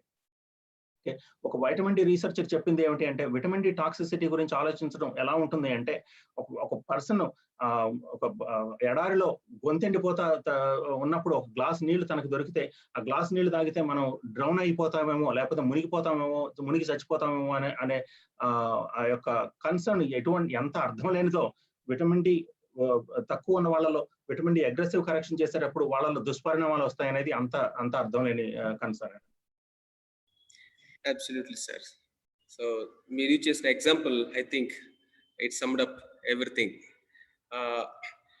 ఇంకొక బిగ్ కన్సర్న్ ఏంటంటే సార్, కామన్ మ్యాన్లో ఇవి డాక్టర్స్ ప్రిస్క్రైబ్ చేయట్లేదు, రికమెండ్ చేయట్లేదు వీటిని. సో డాక్టర్ ప్రిస్క్రిప్షన్ లేకుండా మనము మేబీ ఈరోజు స్ట్రాంగ్గా ఈ విషయాల్ని రికమెండ్ చేస్తూ ఉన్నారు. కొంత అవేర్నెస్ వచ్చిందంటే ఏ విధమైన సందేహం లేదు. కానీ like a common man like మీరు తీసుకోండి అని చెప్తున్నప్పుడు జనరల్గా వెళ్తున్నటువంటి మెసేజ్ అంటే ఇది డాక్టర్స్ ప్రిస్క్రైబ్ చేయట్లేదు, మేము డాక్టర్స్ వాడుతున్న మెడిసిన్ ఆల్రెడీ వాడుతున్నాము. సో కాబట్టి ఇవి డాక్టర్ ప్రిస్క్రిప్షన్ లేకుండా వాడటము వలన ఏమైనా అవుతుందేమోనని, లేకపోతే డాక్టర్స్ ఏమైనా అంటారేమోనని, ఈ ట్రీట్మెంట్ లో ఏమైనా ప్రాబ్లం వస్తుందేమోనటువంటి ఒక భయం అయితే కామన్ గా ఉంది సార్. దాన్ని ఎలాగా అడ్రస్ చేస్తారు? తప్పకుండానండి. ఇప్పుడు నేను చెప్పేది కానీ ఏదైనా సరే మీరు జాగ్రత్తగానే పరిశీలించాలి. నేను చెప్పే దాంట్లో ఉన్న నిజాల్ని డాక్టర్లకి మీరు చెప్పి వారిని కన్విన్స్ చేయండి మీకు టైం ఉన్నట్టయితే. ఇప్పుడు పరిస్థితి ఎలా ఉందంటే కరోనా వల్ల వచ్చిన భయాందోళనలతో ఎవరు డాక్టర్లను యాక్సెస్ చేయలేని విధంగా అక్కడ పరిస్థితి ఉందండి. సో డాక్టర్లు చెప్పే దాన్ని కూడా మీరు జాగ్రత్తగా పరిశీలించండి. నేను ఇప్పుడు ప్రజెంట్ చేసే ఈ రీసెర్చ్ అంతటిని మీరు జాగ్రత్తగా పరిశీలించండి. ఇది మీ హెల్త్. ఇప్పుడు ఒకవేళ దీనివల్ల వచ్చే దుష్పరిణామాల్లో నెక్స్ట్ 10 రోజుల్లో మనిషి చనిపోయే పొటెన్షియల్ ఉంది అంటే కనుక ఇక్కడ ఒక లైఫ్ రాఫ్ట్ ఉంది అని చెప్పి మనం అంటే, లేకపోతే మనం వీఆర్ డూమ్ టు డై. కానీ there is a solution, there is a way out అని చెప్పి మనం చూపిస్తే దాన్ని వీటన్నిటిని సరిగ్గా బ్యాలెన్స్డ్ గా వీటిని అనలైజ్ చేయాల్సిన అవసరత ఎవరికైనా అందరికీ ఉందండి. ఒకవేళ విటమిన్ డితో దుష్పరిణామాలు వస్తే డాక్టర్లు, హాస్పిటల్స్ ఇవన్నీ ఆ దుష్పరిణామాలతో డీల్ చేయగలిగే కెపాసిటీ మనకి స్పష్టంగా ఉంది. ఇప్పుడు మనం మెజర్ చేయగలం విటమిన్ డి స్థాయిలు ఎంత ఉన్నాయి అనేది. మనం ఒక రోజులో వచ్చే టెస్ట్ అది. విటమిన్ డి స్థాయిలు 200 ఉన్నాయా 300 ఉన్నాయా, ఇక్కడ మా పేషెంట్స్ అందరిలోనూ అదే కన్సర్న్ తో అందరు డాక్టర్లు ఉన్నప్పటికీ నేను వాళ్ళని కన్విన్స్ చేసింది ఏంటంటే లెట్స్ మానిటర్ దెమ్. వాళ్ళ కాల్షియం లెవెల్స్ టెస్ట్ చేద్దాం. వీళ్ళలో 200, 209, 309కి టాప్ మేము పుష్ చేసింది 309. ఎందుకంటే కంటిన్యూస్ గా జ్వరాలు ఉండటం బట్టి దాదాపు 100 రోజులు జ్వరం ఉండటం బట్టి తనకి అలా పుష్ చేయడం జరిగింది. ఆ 300 ఉన్న వ్యక్తిలో కూడా కాల్షియం లెవెల్స్ 9.6 నుంచి 9.8కి మించకపోవడం మేము గమనించాము. సో అసలు అసలు విటమిన్ డి వల్ల వచ్చే హై లెవెల్స్ లో ఉండే దుష్పరిణామాలు ఏవి వీళ్ళలో చూడలేదు. అలాగే విటమిన్ డి స్థాయిలు చెప్పాను ఇంతకు ముందు, కాన్స్టెంట్ గా అక్కడే ఉండవు. ఒక నెల రోజులు లేకపోతే ఒక 2-3 వారాలు మీరు మానేస్తే కనుక vitamin D is used up and vitamin D స్థాయిలు వెంటనే పడిపోవడం జరుగుతుంది. సో ఇదంతటిని నా వీడియోస్ ని లేకపోతే మీరు చూపించండి. ఒకవేళ డాక్టర్లు ఒప్పుకోకపోతే కనుక so you need to decide 10 రోజుల్లో చనిపోవడం అంటే ఇంపార్టెంటా, లేకపోతే 10 రోజుల తర్వాత బతికి తర్వాత ఒకవేళ దుష్పరిణామాలు వస్తే వాటితో తర్వాత డీల్ చేయడం విజ్ఞత అవుతుందా మనం ఆలోచించుకోవాల్సిన అవసరం. Yes, sir. Quietly it is sensible and rational also. Sir ఇంకొక క్వశ్చన్ ఏంటంటే, ఒకసారి కోవిడ్ ఎఫెక్ట్ అయిన తర్వాత ఆ పేషెంట్ క్యూర్ అయిన తర్వాత మరలా ఎఫెక్ట్ అవడానికి అవకాశం ఉందా? యాంటీబాడీస్ జనరేట్ అవుతాయి అని అంటా ఉన్నారు ఆ తర్వాత. సో కాబట్టి మరలా ఎఫెక్ట్ అయ్యేటువంటి ఆ ఛాన్సెస్ అనేది ఎంతవరకు ఉన్నాయి? చాలా మంచి ప్రశ్న అడిగారండి. ఇప్పుడు చూస్తూ ఉన్నాం ఈ విటమిన్ డి తీసుకున్న వాళ్ళల్లో బాగా క్విక్ గా రికవర్ అయిన వాళ్ళలో 5 రోజుల్లో యాంటీబాడీ టెస్టులు చేసినప్పుడు వాళ్ళలో యాంటీబాడీ టైటర్స్ చాలా స్ట్రాంగ్ గా ఉండటం మేము గమనించామండి. ఇక్కడే కాదు ఇండియాలో కూడా ఆ పరిణామం అంటే ఆ విధంగా ఉండటం చూసాం మేము.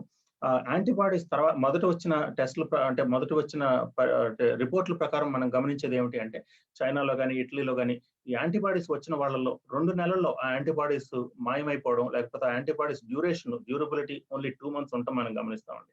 సో ఆ తర్వాత 2 months తర్వాత వీరు రీఇన్ఫెక్షన్ కి పాసిబిలిటీ ఉంది అని చెప్పి ఒక ఐడియా ఇంతకు ముందు ఉన్నప్పటికీ ఇప్పుడు రీఇన్ఫెక్టెడ్ కేసులను మేము ఇక్కడ కూడా చూస్తూ ఉన్నాం. న్యూజెర్సీ, న్యూయార్క్ లో దాదాపుగా కంప్లీట్ గా క్యూర్ అయిపోయి పాజిటివ్ అంటే యాంటీబాడీ టైటర్స్ ఉన్న వాళ్ళలో వీళ్ళు ఎంత ఎక్కువగా యాంటీబాడీ టైటర్స్ ఉన్నాయంటే వీళ్ళు ప్లాస్మాని కూడా డొనేట్ చేసిన వాళ్ళలో మరలా రీఇన్ఫెక్షన్స్ చూడడం జరుగుతుందండి.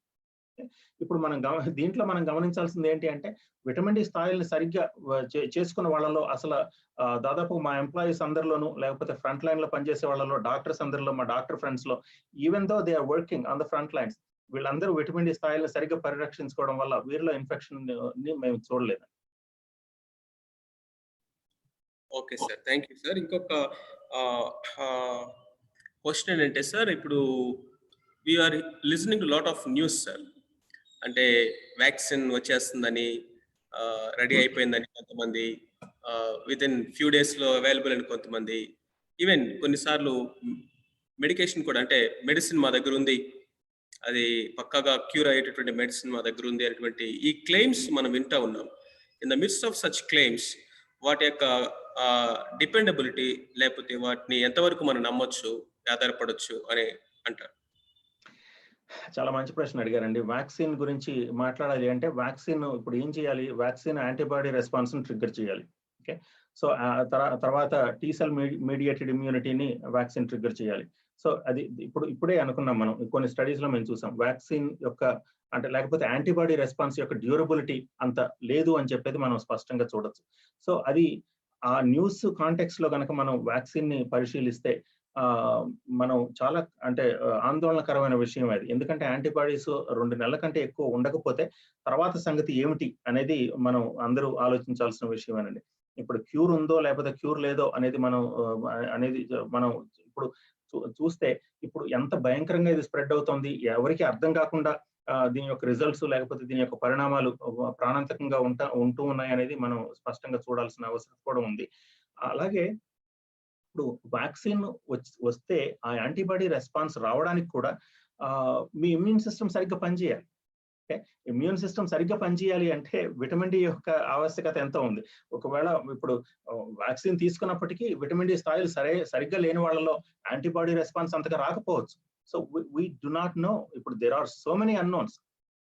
ఇవన్నిటిని మెడికల్ కమ్యూనిటీ వీటన్నిటిని నేర్చుకునే క్రమంలో దాదాపుగా 1 సంవత్సరం గడిచిపోవచ్చు, 2 సంవత్సరాలు గడవచ్చు. కొంతమంది ఎక్స్పర్ట్లు చెప్పింది ఏమిటి అంటే వ్యాక్సిన్ సేఫ్టీ అంతా ఇవన్నీ టెస్టులు పాస్ అయ్యేటప్పటికి దాదాపు 2 నుంచి 5 సంవత్సరాలు అని చెప్పి కొంతమంది వరల్డ్ హెల్త్ ఆర్గనైజేషన్ ఎక్స్పర్ట్స్ చెప్పడం జరిగింది. అలాగే మనం కూడా కొన్ని కంపెనీలు చాలా అగ్రెసివ్ స్కెడ్యూల్లో దాదాపుగా ఈ సంవత్సరాంతానికి వ్యాక్సిన్ వచ్చేస్తుంది అని చెప్పి కూడా చెప్పడం జరుగుతుంది. వీటన్నిటిలో నిజానిజాలన్నీ కాలక్రమేణా బయటపడతాయి. వీటన్నిటి గురించి మనం ఇప్పుడు స్పెక్యులేట్ చేయడానికి మన దగ్గర అంత డేటా లేదు. కానీ మనకు తెలిసిన విషయం ఒకటి ఏమిటి అంటే ఇది విటమిన్ డి లోపం వల్ల వచ్చే ఆ నియంత్రణ లోపం వల్ల, ఇమ్యూన్ సిస్టమ్ యొక్క నియంత్రణ లోపం వల్ల వచ్చే దుష్పరిణామాల వల్ల ప్రజలు చనిపోతారు అనేది మాత్రం మనకి స్పష్టంగా అర్థమవుతుంది. ఇప్పుడు దాని గురించి మనం విటమిన్ డి స్థాయిలను సరిగ్గా ఉంచుకోవాలి అని చెప్పి ప్రజలందరికీ అర్థమైతే I think we would have gone a lot further than where we were 2 months ago. Yes, sir. Yeah, I think we can go ahead like this. Many questions. కానీ మనకున్నటువంటి టైం అనేది లిమిటెడ్ కాబట్టి even viewers they are posting many questions. Doctor Bhanuprasad గారి యొక్క Abhishek, I think maybe మనకి ఇంకా time ఉందా? 6 o'clock మనం ఎండ్ చేయాలా? ఇది 6:10. ఓకే. యా. సో మేబీ మనకి సుధాకర్ రెడ్డి గారు కూడా మనకి లైవ్ లో ఉన్నారు కాబట్టి ఒక కొంత సమయం ఆయన వ్యూ కూడా, ఒపీనియన్ కూడా తీసుకుంటే బాగుంటుంది. సుధాకర్ రెడ్డి గారు, మీరు అన్మ్యూట్ చేసుకుని, మీరు కూడా ఈ విషయంలో మరి ఎంతో అనుభవం ఉంది ఈ యొక్క ఫార్మసీ ఈ ఏరియాలో, కొంత ఒపీనియన్ మీరు కూడా షేర్ చేసుకుంటే బాగుంటుందండి. Yeah, thank you so much for joining actually. So please sir.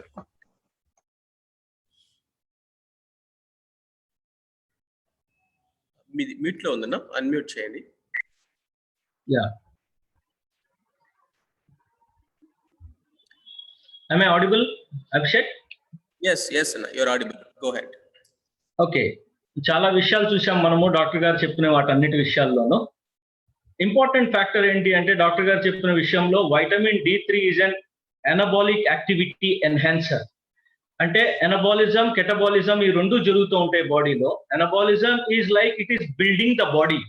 It will build your body, protein system build అవ్వాలన్నా సరే, ఫ్యాటీ యాసిడ్ సిస్టమ్స్ బిల్డ్ అవ్వాలన్నా సరే, ఎన్ని రకాలుగా మన బాడీలో బిల్డింగ్ ఏరియాస్ అవుతూ ఉంటాయో, అంటే బిల్డప్ ఎప్పుడు కావాల్సిందే మన బాడీకి. So anabolic activity pathway correct గా జరగాలి అంటే గనక ఖచ్చితంగా వైటమిన్ D3 అన్నది 100% రిక్వైర్మెంట్ అన్నది నిర్విధాంశం. దీంట్లో ఎటువంటి ఇది లేదు. Even your ability to think properly is depending upon the vitamin D pathway. Cognitive functions అంటాం మనం దాన్ని. కార్డియోవాస్కులర్ ప్రాబ్లమ్స్, డయాబెటీస్, వీటన్నిటిలోనూ vitamin D3 has got its own receptors. And then our receptors only vitamin D throw it is like a lock and key. అక్కడికి వెళ్ళి కూర్చున్నప్పుడే ఆ యొక్క వ్యాధిని correct గా అడ్రస్ చేసే అవకాశం ఉన్నది. And then if I can show this small chart which I have prepared, can I have my screen, Abhishek? Yeah, yes, and konచెం lift చేయండి పేపర్ ని. Yeah. Right, okay, it's fine. If you can see this, what is the observation that we are going to see is IU, international unit, okay, 100 international units will convert itself into 1 nanogram per ml. Per ml blood లో ఉండవలసిన levels అవి. అలాగే suppose if you are taking 60,000 IU international units per day, it is getting converted to 6 nanogram. This is what is our understanding. ఇప్పుడు ఇది గనక దీని యొక్క 600 to 800 nanogram కనుక మనకు వచ్చినట్లయితే డైలీ మనకు అవసరం ఎంత? డైలీ మన యొక్క నీడ్ కనుక చూసినట్లయితే any between 6 to 8 nanogram per ML మనకి డైలీ నీడ్ ఉంది. ఆల్రెడీ మనం డెఫిషియెంట్ లో ఉన్నాము. ఎందువల్ల డెఫిషియెంట్ లో ఉన్నాము అంటే we're seldom going into the sun. Seldom, అసలు వెళ్ళట్లేదు అని కనుక నేను అన్నట్లయితే కనుక ఎవరు కూడా నా మాటని కాదు అని చెప్పి అనలేరు డెఫినెట్ గా. అండ్ ఎగ్స్ తినొచ్చు కదా, డైటరీ రిక్వైర్మెంట్ లో కంప్లీట్ చేయొచ్చు కదా అన్నట్లయితే కనుక ఒక ఎగ్ తిన్నట్లయితే సుమారుగా మనకి అవైలబిలిటీలోకి వచ్చేది ఎంత అంటే ఒక egg is going to give you somewhere around 43 IU. 43 IU converted to NG per ml is how much? Not even 0.4. That's the condition. And now, mind you, this is all for 1 ml. How much blood we have in the total system? Anywhere between 5 to 5.5 liters. Now calculate the requirement of vitamin D3 now. So my humble request is that this has shown the results, and then when I came to know, నాకు ఎప్పుడైతే భాను ప్రసాద్ గారికి నాకు ప్రకాష్ ద్వారా కూడా తెలిసిందో నేను కూడా కొంతమంది పేషెంట్స్ కి ఇవ్వటం జరిగింది ఈ therapy. And okay, let me also confess that I have not given as per his recommendation now that I know. కనీసం ఒక ఎవ్రీ డే ఒక్కొక్క క్యాప్సూల్ అయితే తీసుకోండి కంటిన్యూస్ గా ఒక 13-14 days అని చెప్పాను. This an encouraging result. Like normal గా డాక్టర్ గారు చూపించిన విధంగా క్యాప్సూల్స్ ఈ రకంగా వచ్చే అవకాశం ఉన్నది. 60,000 IU వచ్చేటటువంటి capsules, right? We have got either 15 ml లేదంటే 30 ml లో ఈ రోజున అవైలబిలిటీలో ఉన్నాయి డ్రాప్స్ చిల్డ్రన్ కి. Each ml will give you 800 IU international units, right? And then you have got syrup formulation for little elderly girls or boys. And then you have got sachet formulations. Each sachet also will give us somewhere around 60,000 IU vitamin D3 sachets. ఈ 4 రకాల formulations మనకి మన కంట్రీలో అవైలబిలిటీలో ఉన్నాయి. In fact, as a marketing company and then manufacturing company, we are also producing these items. And I being a diabetic and then an hypertensive, I do take it. Every 2 months కి ఒకసారి నేను ఖచ్చితంగా నా vitamin D3 levels check చేస్తాను. And it is called 25 hydroxy vitamin D. మనకి lab report వచ్చేటప్పుడు vitamin D3 levels అని చెప్పి చూడవద్దు. ఏది చూడాలి అంటే 25 hydroxy vitamin D blood test అంటాం మనం దీన్ని. దీంట్లో మనకి ఖచ్చితంగా వైటమిన్ D3 ఎంత ఏంటి అనేది మనకి ఖచ్చితంగా తెలుస్తుంది. 5 liters ఆఫ్ బ్లడ్ లో ఎన్ని నానోగ్రామ్స్ ఆఫ్ వైటమిన్ D3 అవసరం ఉంది మనకి అన్నది గనక మనము కొద్దిగా క్యాలిక్యులేటర్ పట్టుకొని క్యాలిక్యులేట్ చేసి చూసుకున్నట్లయితే గనక what ever doctor Saab is suggesting Bhanu Prasad గారు, it is not out of the way or it is not కొట్టివేయవలసిన అంశం ఏ మాత్రము కాదు. And practically today a known patient is or years together patient is better than a doctor అన్నది కూడా నిజం. కాబట్టి మన Indian conditions లో we can say that it is not going to harm any time. కొంతమంది నేను కూడా I was also going through the toxicity గురించి అంత తీసుకోవచ్చా లేదా అన్నవి చాలా చార్ట్స్ లో నేను కూడా గమనించాను. టాక్సిసిటీ అవటము అన్నది like very very improbable thing, impossible thing మనం ఉన్న కండిషన్స్ లో. జాయిన్ అయిన ప్రతి ఒక్కళ్ళని అడగండి, వాళ్ళు కనుక వాళ్ళ హార్ట్ మీద చేసుకొని పొద్దున 5:30 కల్లా ఎండలోనికి వెళ్ళి 5:30 నుంచి అరగంట సేపు సన్ లేతగా ఉన్నప్పుడు ఎంతమంది ఎండలో నుంచోగలుగుతున్నారు? If they can answer this, done. పొద్దున్నే వాకింగ్కి వెళ్ళినప్పుడు ఎంతమంది కనిపిస్తూ ఉంటారు మన కాలనీలో? That is the answer. So I also strongly recommend that vitamin D3 is one of the essential vitamin to all the pathways. కాబట్టి దాన్ని కొట్టివేయకుండా ఉండటం అన్నది that is the better option today. Yeah, Thank you. That's what Thank I you. wanted to share, Abhishek. Yeah. Thank you, Anna. Anna, we request you to post your number in the group chat if anybody want to just మిమ్మల్ని further గా మాట్లాడాలన్నా మీ advice తీసుకోవాలన్నా, because you are local available కాబట్టి మీతో మాట్లాడాలనుకుంటే they can come in contact with you. మీ phone number we request you to type. Yes Prakash, go ahead. Yeah, so mostly మనకి సమయం కూడా అయిపోయింది కాబట్టి, సో చాలా క్వశ్చన్స్ ఏవైతే చాట్ లో ఉన్నాయో అవి సుధాకర్ రెడ్డి గారు కూడా అవి చూసి దానిలో నుంచి ఒక సమరీగా ఎక్స్ప్లెయిన్ చేశారు. Thank you so much brother for your valuable information. And ఈ సమయంలో నిజంగా భానుప్రసాద్ గారు చాలా ఎర్లీగా మన కోసం ఆయన సమయం ఇచ్చి, ఈవెన్ రాత్రి కూడా నేను ఈ డిస్కషన్స్ అన్ని చేస్తా ఉన్నప్పుడు చాలా లేట్ నైట్ కూడా ఆయన అవన్నీ చూస్తూ రెస్పాండ్ అవుతా వచ్చారు.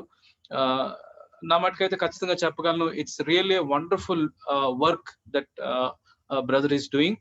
సో నేను విన్నాను, మరి 16వ ఏటనే యేసు ప్రభు అని ఆయన తెలుసుకుని, ఆ తర్వాత ఆయన ప్రేమను అర్థం చేసుకుని ఇప్పుడు చర్చ్ లో కూడా ఆయన ఎల్డర్ గా ఉంటూ, మరి ఈవెన్ ఈ విటమిన్ D3 ఆయనకి ఈ రీసెర్చ్ రాకముందే ఈ పేషెంట్స్ ని ఈ పరిస్థితులు చూసినప్పుడు చాలా కన్సర్న్ తో వాళ్ళ ఇళ్లకు వెళ్ళి, మరి చాలా సాహసం అనిపిస్తా ఉంది. సొంత వాళ్ళ దగ్గరికి వెళ్ళటానికే కష్టంగా ఉన్న ఈ పరిస్థితుల్లో ఆయన వెళ్ళి ఆ తర్వాత వాళ్ళ గురించి ప్రార్థన చేసి వాళ్ళకి కంఫర్టింగ్ వర్డ్ చెప్పి ఆ తర్వాత రావటం, అవన్నీ కూడా మేము వింటూ వచ్చాం.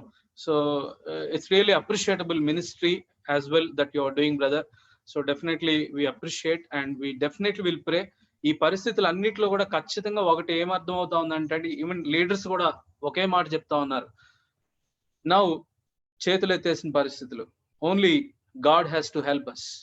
అలాంటి పరిస్థితులు కూడా మనం చూస్తా ఉన్నాం. Definitely we believe and we're all praying. Definitely God is working and God is in the midst of us and he is helping us. And especially ఈ పర్టికులర్ ఇన్ఫర్మేషన్ కూడా సీరియస్ గా తీసుకుని దీన్ని మరలా ఇంకా యూట్యూబ్ లో కూడా వేరే వేరే ఛానల్స్ లో కూడా ఇన్ఫర్మేషన్ ఉంది. ఇక్కడ ఒకవేళ మీకు అందని ఇన్ఫర్మేషన్ ఏదన్నా ఉంటే కొన్ని మీరు యూట్యూబ్ లో సెర్చ్ చేస్తే మీకు దొరుకుతుందండి. సో దయచేసి వినండి, క్లారిటీ తెచ్చుకుని, ఒకవేళ భయం ఉంటే టెస్ట్ చేసుకుని అయినా సరే కూడా D లెవెల్స్ అనేవి ఖచ్చితంగా ఇంప్రూవ్ చేసుకోవడం అనేది it's very important and mandatory అన్నట్లుగా మనం వింటూ వచ్చాం.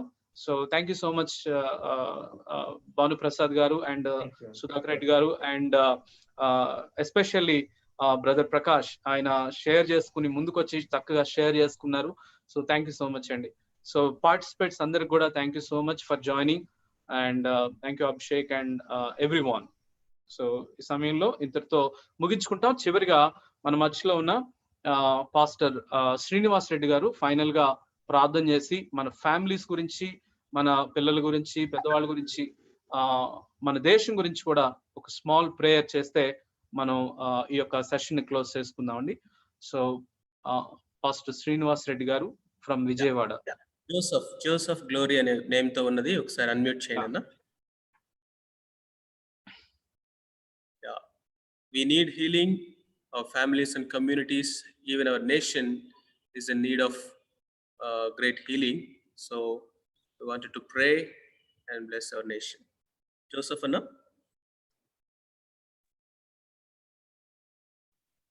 Yeah.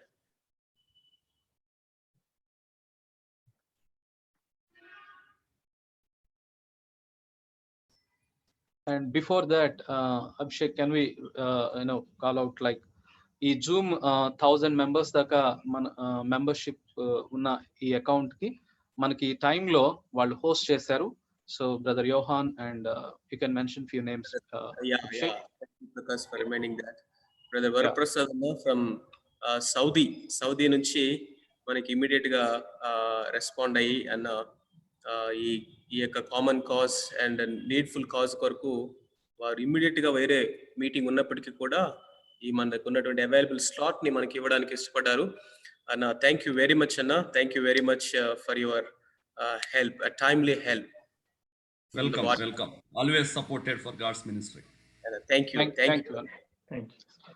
బ్రదర్ ప్రకాష్ గారు కూడా మీ నెంబర్ చాట్ లో పెట్టండి. ఒకవేళ బ్రదర్ ప్రకాష్ యాక్చువల్ గా ఇప్పుడు కరోనాతో ఎఫెక్ట్ అవుతున్న వాళ్ళ దగ్గర కూడా వెళ్ళి ధైర్యంగా వాళ్ళ ఇంటికి వెళ్ళి విటమిన్ D3 ఈ విధంగా తీసుకోండి మీకు హెల్ప్ అవుతుంది అని చాలా బర్డెన్ తో ఆయన మరి మూవ్ అవుతా ఉన్నారు. సో బ్రదర్ మీ నెంబర్ కూడా పెడితే ఒకవేళ ఎవరైనా కాంటాక్ట్ చేయాలని అంటే అది హెల్ప్ఫుల్ గా ఉంటుంది brother. Thank you. And Joseph అన్న మీరు ప్రార్థించవలసిందిగా కోరుతాం.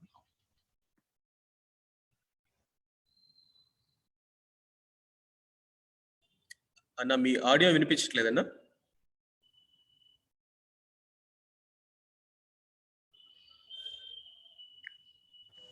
హలో. ఎస్ అన్న వినిపిస్తుంది. Thank you. భానుప్రసాద్ గారికి ప్రభునామములో వందనాలు చెల్లిస్తున్నానండి. చాలా సంతోషం. మరి మీరు ఇచ్చినటువంటి సజెషన్స్ ఈ దినాల్లో మరి ఎంతో భయాలతో మరి ప్రజలు షేక్ అయిపోతున్నారు. నేను కూడా మరి నాకు ఫోన్ చేసిన వాళ్ళందరికీ ముందు మల్టీవిటమిన్, సి విటమిన్ మీరు చెప్పినట్లు డైలీ కనీసం ముందు 60K ఒకటన్నా వేసుకోండి అని చెప్తున్నప్పుడు వాళ్ళు చాలా రిలీఫ్ అవుతుంది. అంటే సీరియస్ ఎవరికి అవ్వలేదు అసలు. ఫెటాలిటీస్ కానీ సీరియస్ కానీ ఎవరికి అవ్వకుండా చాలా క్షేమంగా ఉంటున్నారు దేవుని మహాకృపను బట్టి. Thank you so much. మరి సుధాకర్ రెడ్డి గారికి కూడా చాలా వందనాలు. మరి వాల్యుబుల్ టైం మీరు ఇచ్చి మరి చాలామందికి ఉపయోగపడింది. మన వాళ్ళందరూ చాలామంది జాయిన్ అయ్యారు. వాళ్ళు మళ్ళీ అనేక మందికి షేర్ చేసుకునేటట్లు ఉపయోగపడుతుంది. ప్రకాష్ గారి సాక్ష్యాన్ని బట్టి కూడా నేను దేవుణ్ణి మహింపరుస్తున్నా. చిన్న ప్రార్థన చేస్తాను. ప్రేమ, కృప, కనికరములు గల మా ప్రియ పరలోకపు తండ్రి, పరిశుద్ధుడైన దేవా, మీకు స్తోత్రాలు. మరి ప్రపంచం అంతా ప్రభువా, మరి ముఖ్యంగా అమెరికాలో ఎన్నో లక్షల మంది చనిపోయారు ప్రభువా. దేవా, ఇటువంటి సమయాల్లో మీ దాసులు లాంటి వారిని అనేక మంది లేపుకొని ప్రభువా మీరు దర్శిస్తున్నందుకు, మీ ప్రేమను ప్రకటిస్తున్నందుకు వందనాలు. అనేక మంది రికవర్ అయ్యారని ప్రభువా ఫ్రంట్ లైన్లో మరి డాక్టర్స్కి మరి ఎంత హెల్ప్ చేస్తున్నారు ఆ విషయాలన్నీ మేము వింటున్నాం. మిమ్మల్ని స్తుతిస్తున్నాం. మీకు వందనాలు, స్తోత్రాలు. మీ దాసుని కుటుంబాన్ని ప్రభువా, సహోదరిని, పిల్లల్ని మీరు ఆశీర్వదించండి. మరి శాంతి గారిని, మరి 6 పిల్లల్ని దీవించమని ప్రార్థిస్తున్నాం. మీ సేవలో వాడుకోనండి. ఇంకా రానున్న దినాల్లో ప్రపంచంలో అనేక దేశాలకి దేవునికరంగా చేయమని ప్రార్థిస్తున్నాం. మీకే వందనాలు, స్తోత్రాలు. సాక్ష్యం చెప్పినటువంటి ప్రకాష్ గారిని ఆశీర్వదించండి, దీవించమని ప్రార్థిస్తున్నాం. మీకే వందనాలు, స్తోత్రాలు. మరి ప్రభా మీ దాసుడు సుధాకర్ రెడ్డి గారిని కూడా ప్రభా మరి మాతో ఉంచారు. మీకు వందనాలు, స్తోత్రాలు చెల్లించుకుంటున్నాం. మరి కంపెనీని మీరు ఆ 5 బ్రాండ్స్ని మీరు ఆశీర్వదించండి. అనేక మంది మిషనరీస్కి, పేద ప్రజలకి మరి ఉచితంగా మెడిసిన్స్ ప్రభా సప్లై చేస్తుండగా ప్రభా మీకే వందనాలు, స్తోత్రాలు చెల్లించుకుంటున్నాం. ఆయన మరి ఎక్కువగా ఇంకా మా దేశంలో అనేక మందికి మేము ప్రభా సహాయం చేయడానికి దయ చూపించండి. కనెక్ట్ అయిన ప్రతి వారిని మీరు ఆశీర్వదించండి. లీడ్ చేసినటువంటి మా సహోదరుడు మరి ప్రకాష్ని, మరి సహోదరుడు అభిషేక్ని మీరు ఆశీర్వదించండి. మహిమ మీకే చెల్లించుకుంటూ కృతజ్ఞతాస్తుతులు చెల్లించుకుంటూ ప్రత్యేకంగా మా దేశం కొరకు ప్రార్థన చేస్తున్నాం ప్రభా. మరి అవేర్నెస్తో అనేక మంది జాగ్రత్తలు పడతా ఉన్నారు ప్రభా. ఇమ్యూనిటీ ప్రభా డెవలప్ చేసుకుంటున్నారు ప్రభా. మరి ప్రభా మార్టాలిటీ రేట్ తగ్గిపోయింది ప్రభా. మీకు స్తోత్రాలు చెల్లించుకుంటున్నాం ప్రభా. సహాయం చేయండి. మా దేవా మీకు వందనాలు, స్తోత్రాలు చెల్లించుకుంటున్నాం. మా దేశాన్ని దర్శించండి, రక్షించండి. మీ పరలోకపు వింతైన ప్రేమ, అద్భుతమైన ప్రేమ, ఆ కలువరి శిలువ ప్రేమ ప్రభా మా దేశ ప్రజలు తెలుసుకోవడానికి సహాయం చేయండి. దేవా మీకు వందనాలు, స్తోత్రాలు. మరి మా దేశంలో పనిచేస్తున్న చీకటి కార్యాలు, చీకటి ఆలోచనలు, చీకటి తలంపులు నజరేయుడని యేసుక్రీస్తు ప్రభు నామములో బంధిస్తున్నాం ప్రభా. సహాయం చేయండి. మీకే వందనాలు, స్తోత్రాలు. ఇదిగో మేమందరం టీమ్గా ప్రభా ఇంకా అనేక మందికి ప్రభా దీవెనకరంగా ఇటువంటి కార్యక్రమాలు చేయడానికి మీ కృపను అనుగ్రహించమని యేసుక్రీస్తు ప్రభు వారి శక్తిగల నామములో ప్రార్థించి వేడుకొనుచున్నాము తండ్రి. ఆమేన్. Thank you. Praise Lord. అందరికీ థ్యాంక్ యూ అండి. Thank you so much. Thank you Bhan Prasad garu. మరొకసారి thank you very much for your valuable time. And most admirable thing ఏంటంటే మీరు అవైలబుల్గా 24/7 అన్నట్లుగా ఇమ్మీడియట్గా అందరికీ అందుబాటులో ఉండటం అనేది really appreciable sir. Thank you very much. Thank you for one and all. Thank you very much. So ఈ ఇన్ఫర్మేషన్ మిగతా వాళ్ళు కూడా పాస్ చేయండి, ఈ అవేర్నెస్ ని స్ప్రెడ్ చేయండి, and definitely it will be useful for many people those are in need. Thank you friends. Thank you very much. Varaprasad అన్న, we'll just close the recording. మన పాస్టర్ దేవరాజ్ గారు విజయవాడ ఒక ప్రేయర్ చేయమని అంకుల్ కూడా ఉన్నారు. సరే ఇవ్వండి.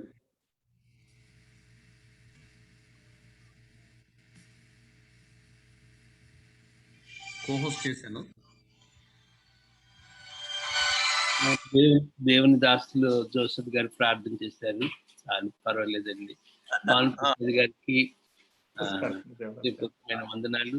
Uncle please give benediction. చేయండి ఆయన. ప్లీజ్ కూడా స్మాల్ ప్రేయర్ చేసి బెనెడిక్షన్ ఇవ్వండి ప్లీజ్. నేను జస్ట్ మీతో కలిసి పార్టిసిపేట్ చేద్దామని ఆశపడ్డాను. దేవుని సేవకులు, బ్రదర్స్, సిస్టర్స్ అందరికీ హృదయపూర్వకమైన వందనాలు. ముఖ్యంగా భానుప్రసాద్ గారిని చూడటం చాలా సంతోషం. Sudhakar Reddy garu, Prakash garu, Abhishek, good to see you. సరే, చిన్న ప్రార్థన చేస్తాను. పరిశుద్ధుడు అయిన మా తండ్రి, O Lord, we thank you Lord. Thank you Lord. Thank you for all your goodness. మీ యొక్క మంచితనం అంతటిని బట్టి ఉన్నాను, మీ కృపను బట్టి ఉన్నాను. మీరు యెహోవా రాఫా, స్వస్థపరచు యెహోవాను నేనే. నేను మిమ్మల్ని స్వస్థపరచు దేవుడిని. You are the God you healeth us. మీరు పొందిన గాయాలలో మాకు స్వస్థత, మీరు కార్చిన రక్తములో మాకు స్వస్థత. O Lord, we believe in you Father. అయితే మీ యొక్క కృప ద్వారా మీ దాసులకు జ్ఞానం ఇచ్చి ఈ దినాలలో ప్రభువా నాయన అనేక మంది పేషెంట్స్ని ఆదరించడానికి, స్వస్థపరచడానికి మీ దాసులను వాడుకుంటున్నందుకు Lord I thank you Father. Bhanuprasad గారిని ఆశీర్వదించండి. యుఎస్లో ఉన్న భయంకరమైన పరిస్థితుల్లో, మా భారతదేశంలోని భయంకరమైన పరిస్థితుల్లో నీ సేవకులు, నీ ప్రజలు ఉన్నతంగా ప్రజలను రక్షించటానికి, వాడిని సేవ్ చేయటానికి, వాడిని కాపాడటానికి మీ దాసులను ఉన్నతంగా వాడుకున్నాయి. మీరు ఇచ్చిన ఈ జ్ఞానం ద్వారా అనేక మంది స్వస్థపరచబడటానికి, దీవించబడటానికి కృప దయచేయండి ప్రభు. ఈ దాసుడు భానుప్రసాద్ గారికి ఇచ్చిన మంచి హృదయం బట్టి స్తుతిస్తున్నాను. ఏ టైంలో నేను అందరితో మరి మాట్లాడుతూ పరామర్శిస్తున్న ఆ మంచి క్రీస్తు ప్రేమను బట్టి స్తుతిస్తున్నాను. దాసుడు శ్రీనివాస్ రెడ్డి గారిని బట్టి, మరి ఈ జూమ్లో ఉన్న నీ సేవకులందరిని బట్టి, యవన బిడ్డలందరిని బట్టి స్తుతిస్తూ మా దేశానికి మేము సేవ చేయడానికి సహాయం చేయండి. మా దేశాన్ని మీ కొరకు సంపాదించడానికి సహాయం చేయండి నాయన. మా దేశము నాని అంచె దినాలలో మీ యొక్క రక్షణ, స్వస్థత అనుభవించినట్లు కృప చూపండి. మా యొక్క సహోదరుల మధ్యలో నుండి ఉన్నతంగా ప్రభా నాయన సమాజమునకు సేవ చేసేటువంటి ఒక గొప్ప నాయన జ్యోతులను లేవనెత్తండి. మీ పరిశుద్ధ నామాన్ని మహింపరచుకోండి. ఎంతో ప్రయాస తీసుకొని ఇదంతా ఏర్పాటు చేసిన నీ బిడ్డలందరినీ దీవించమని, వారికి రావాల్సిన ఆశీర్వాదం, దీవెన అనుగ్రహించమని, మీ పరలోక దీవెనలతో నింపమని, ఆశీర్వదించమని యేసు నామమున స్తుతులతో ప్రార్థిస్తున్నాం తండ్రి. ఆమేన్ ఆమేన్. మన పరమ తండ్రి అయిన దేవుని ప్రేమ, కుమారుడైన ప్రభు వారి కృప, పరిశుద్ధాత్మ దేవుని ఆదరణ చేరిన సేవకులందరికీ, సహోదరి సహోదరులు ఆయన స్వస్థత, ఆయన రక్షణ, ఆయన శక్తిని అనుభవించడానికి ఇప్పుడు ఎల్లప్పుడు నిరంతరం తోడై నడిపించును గాక.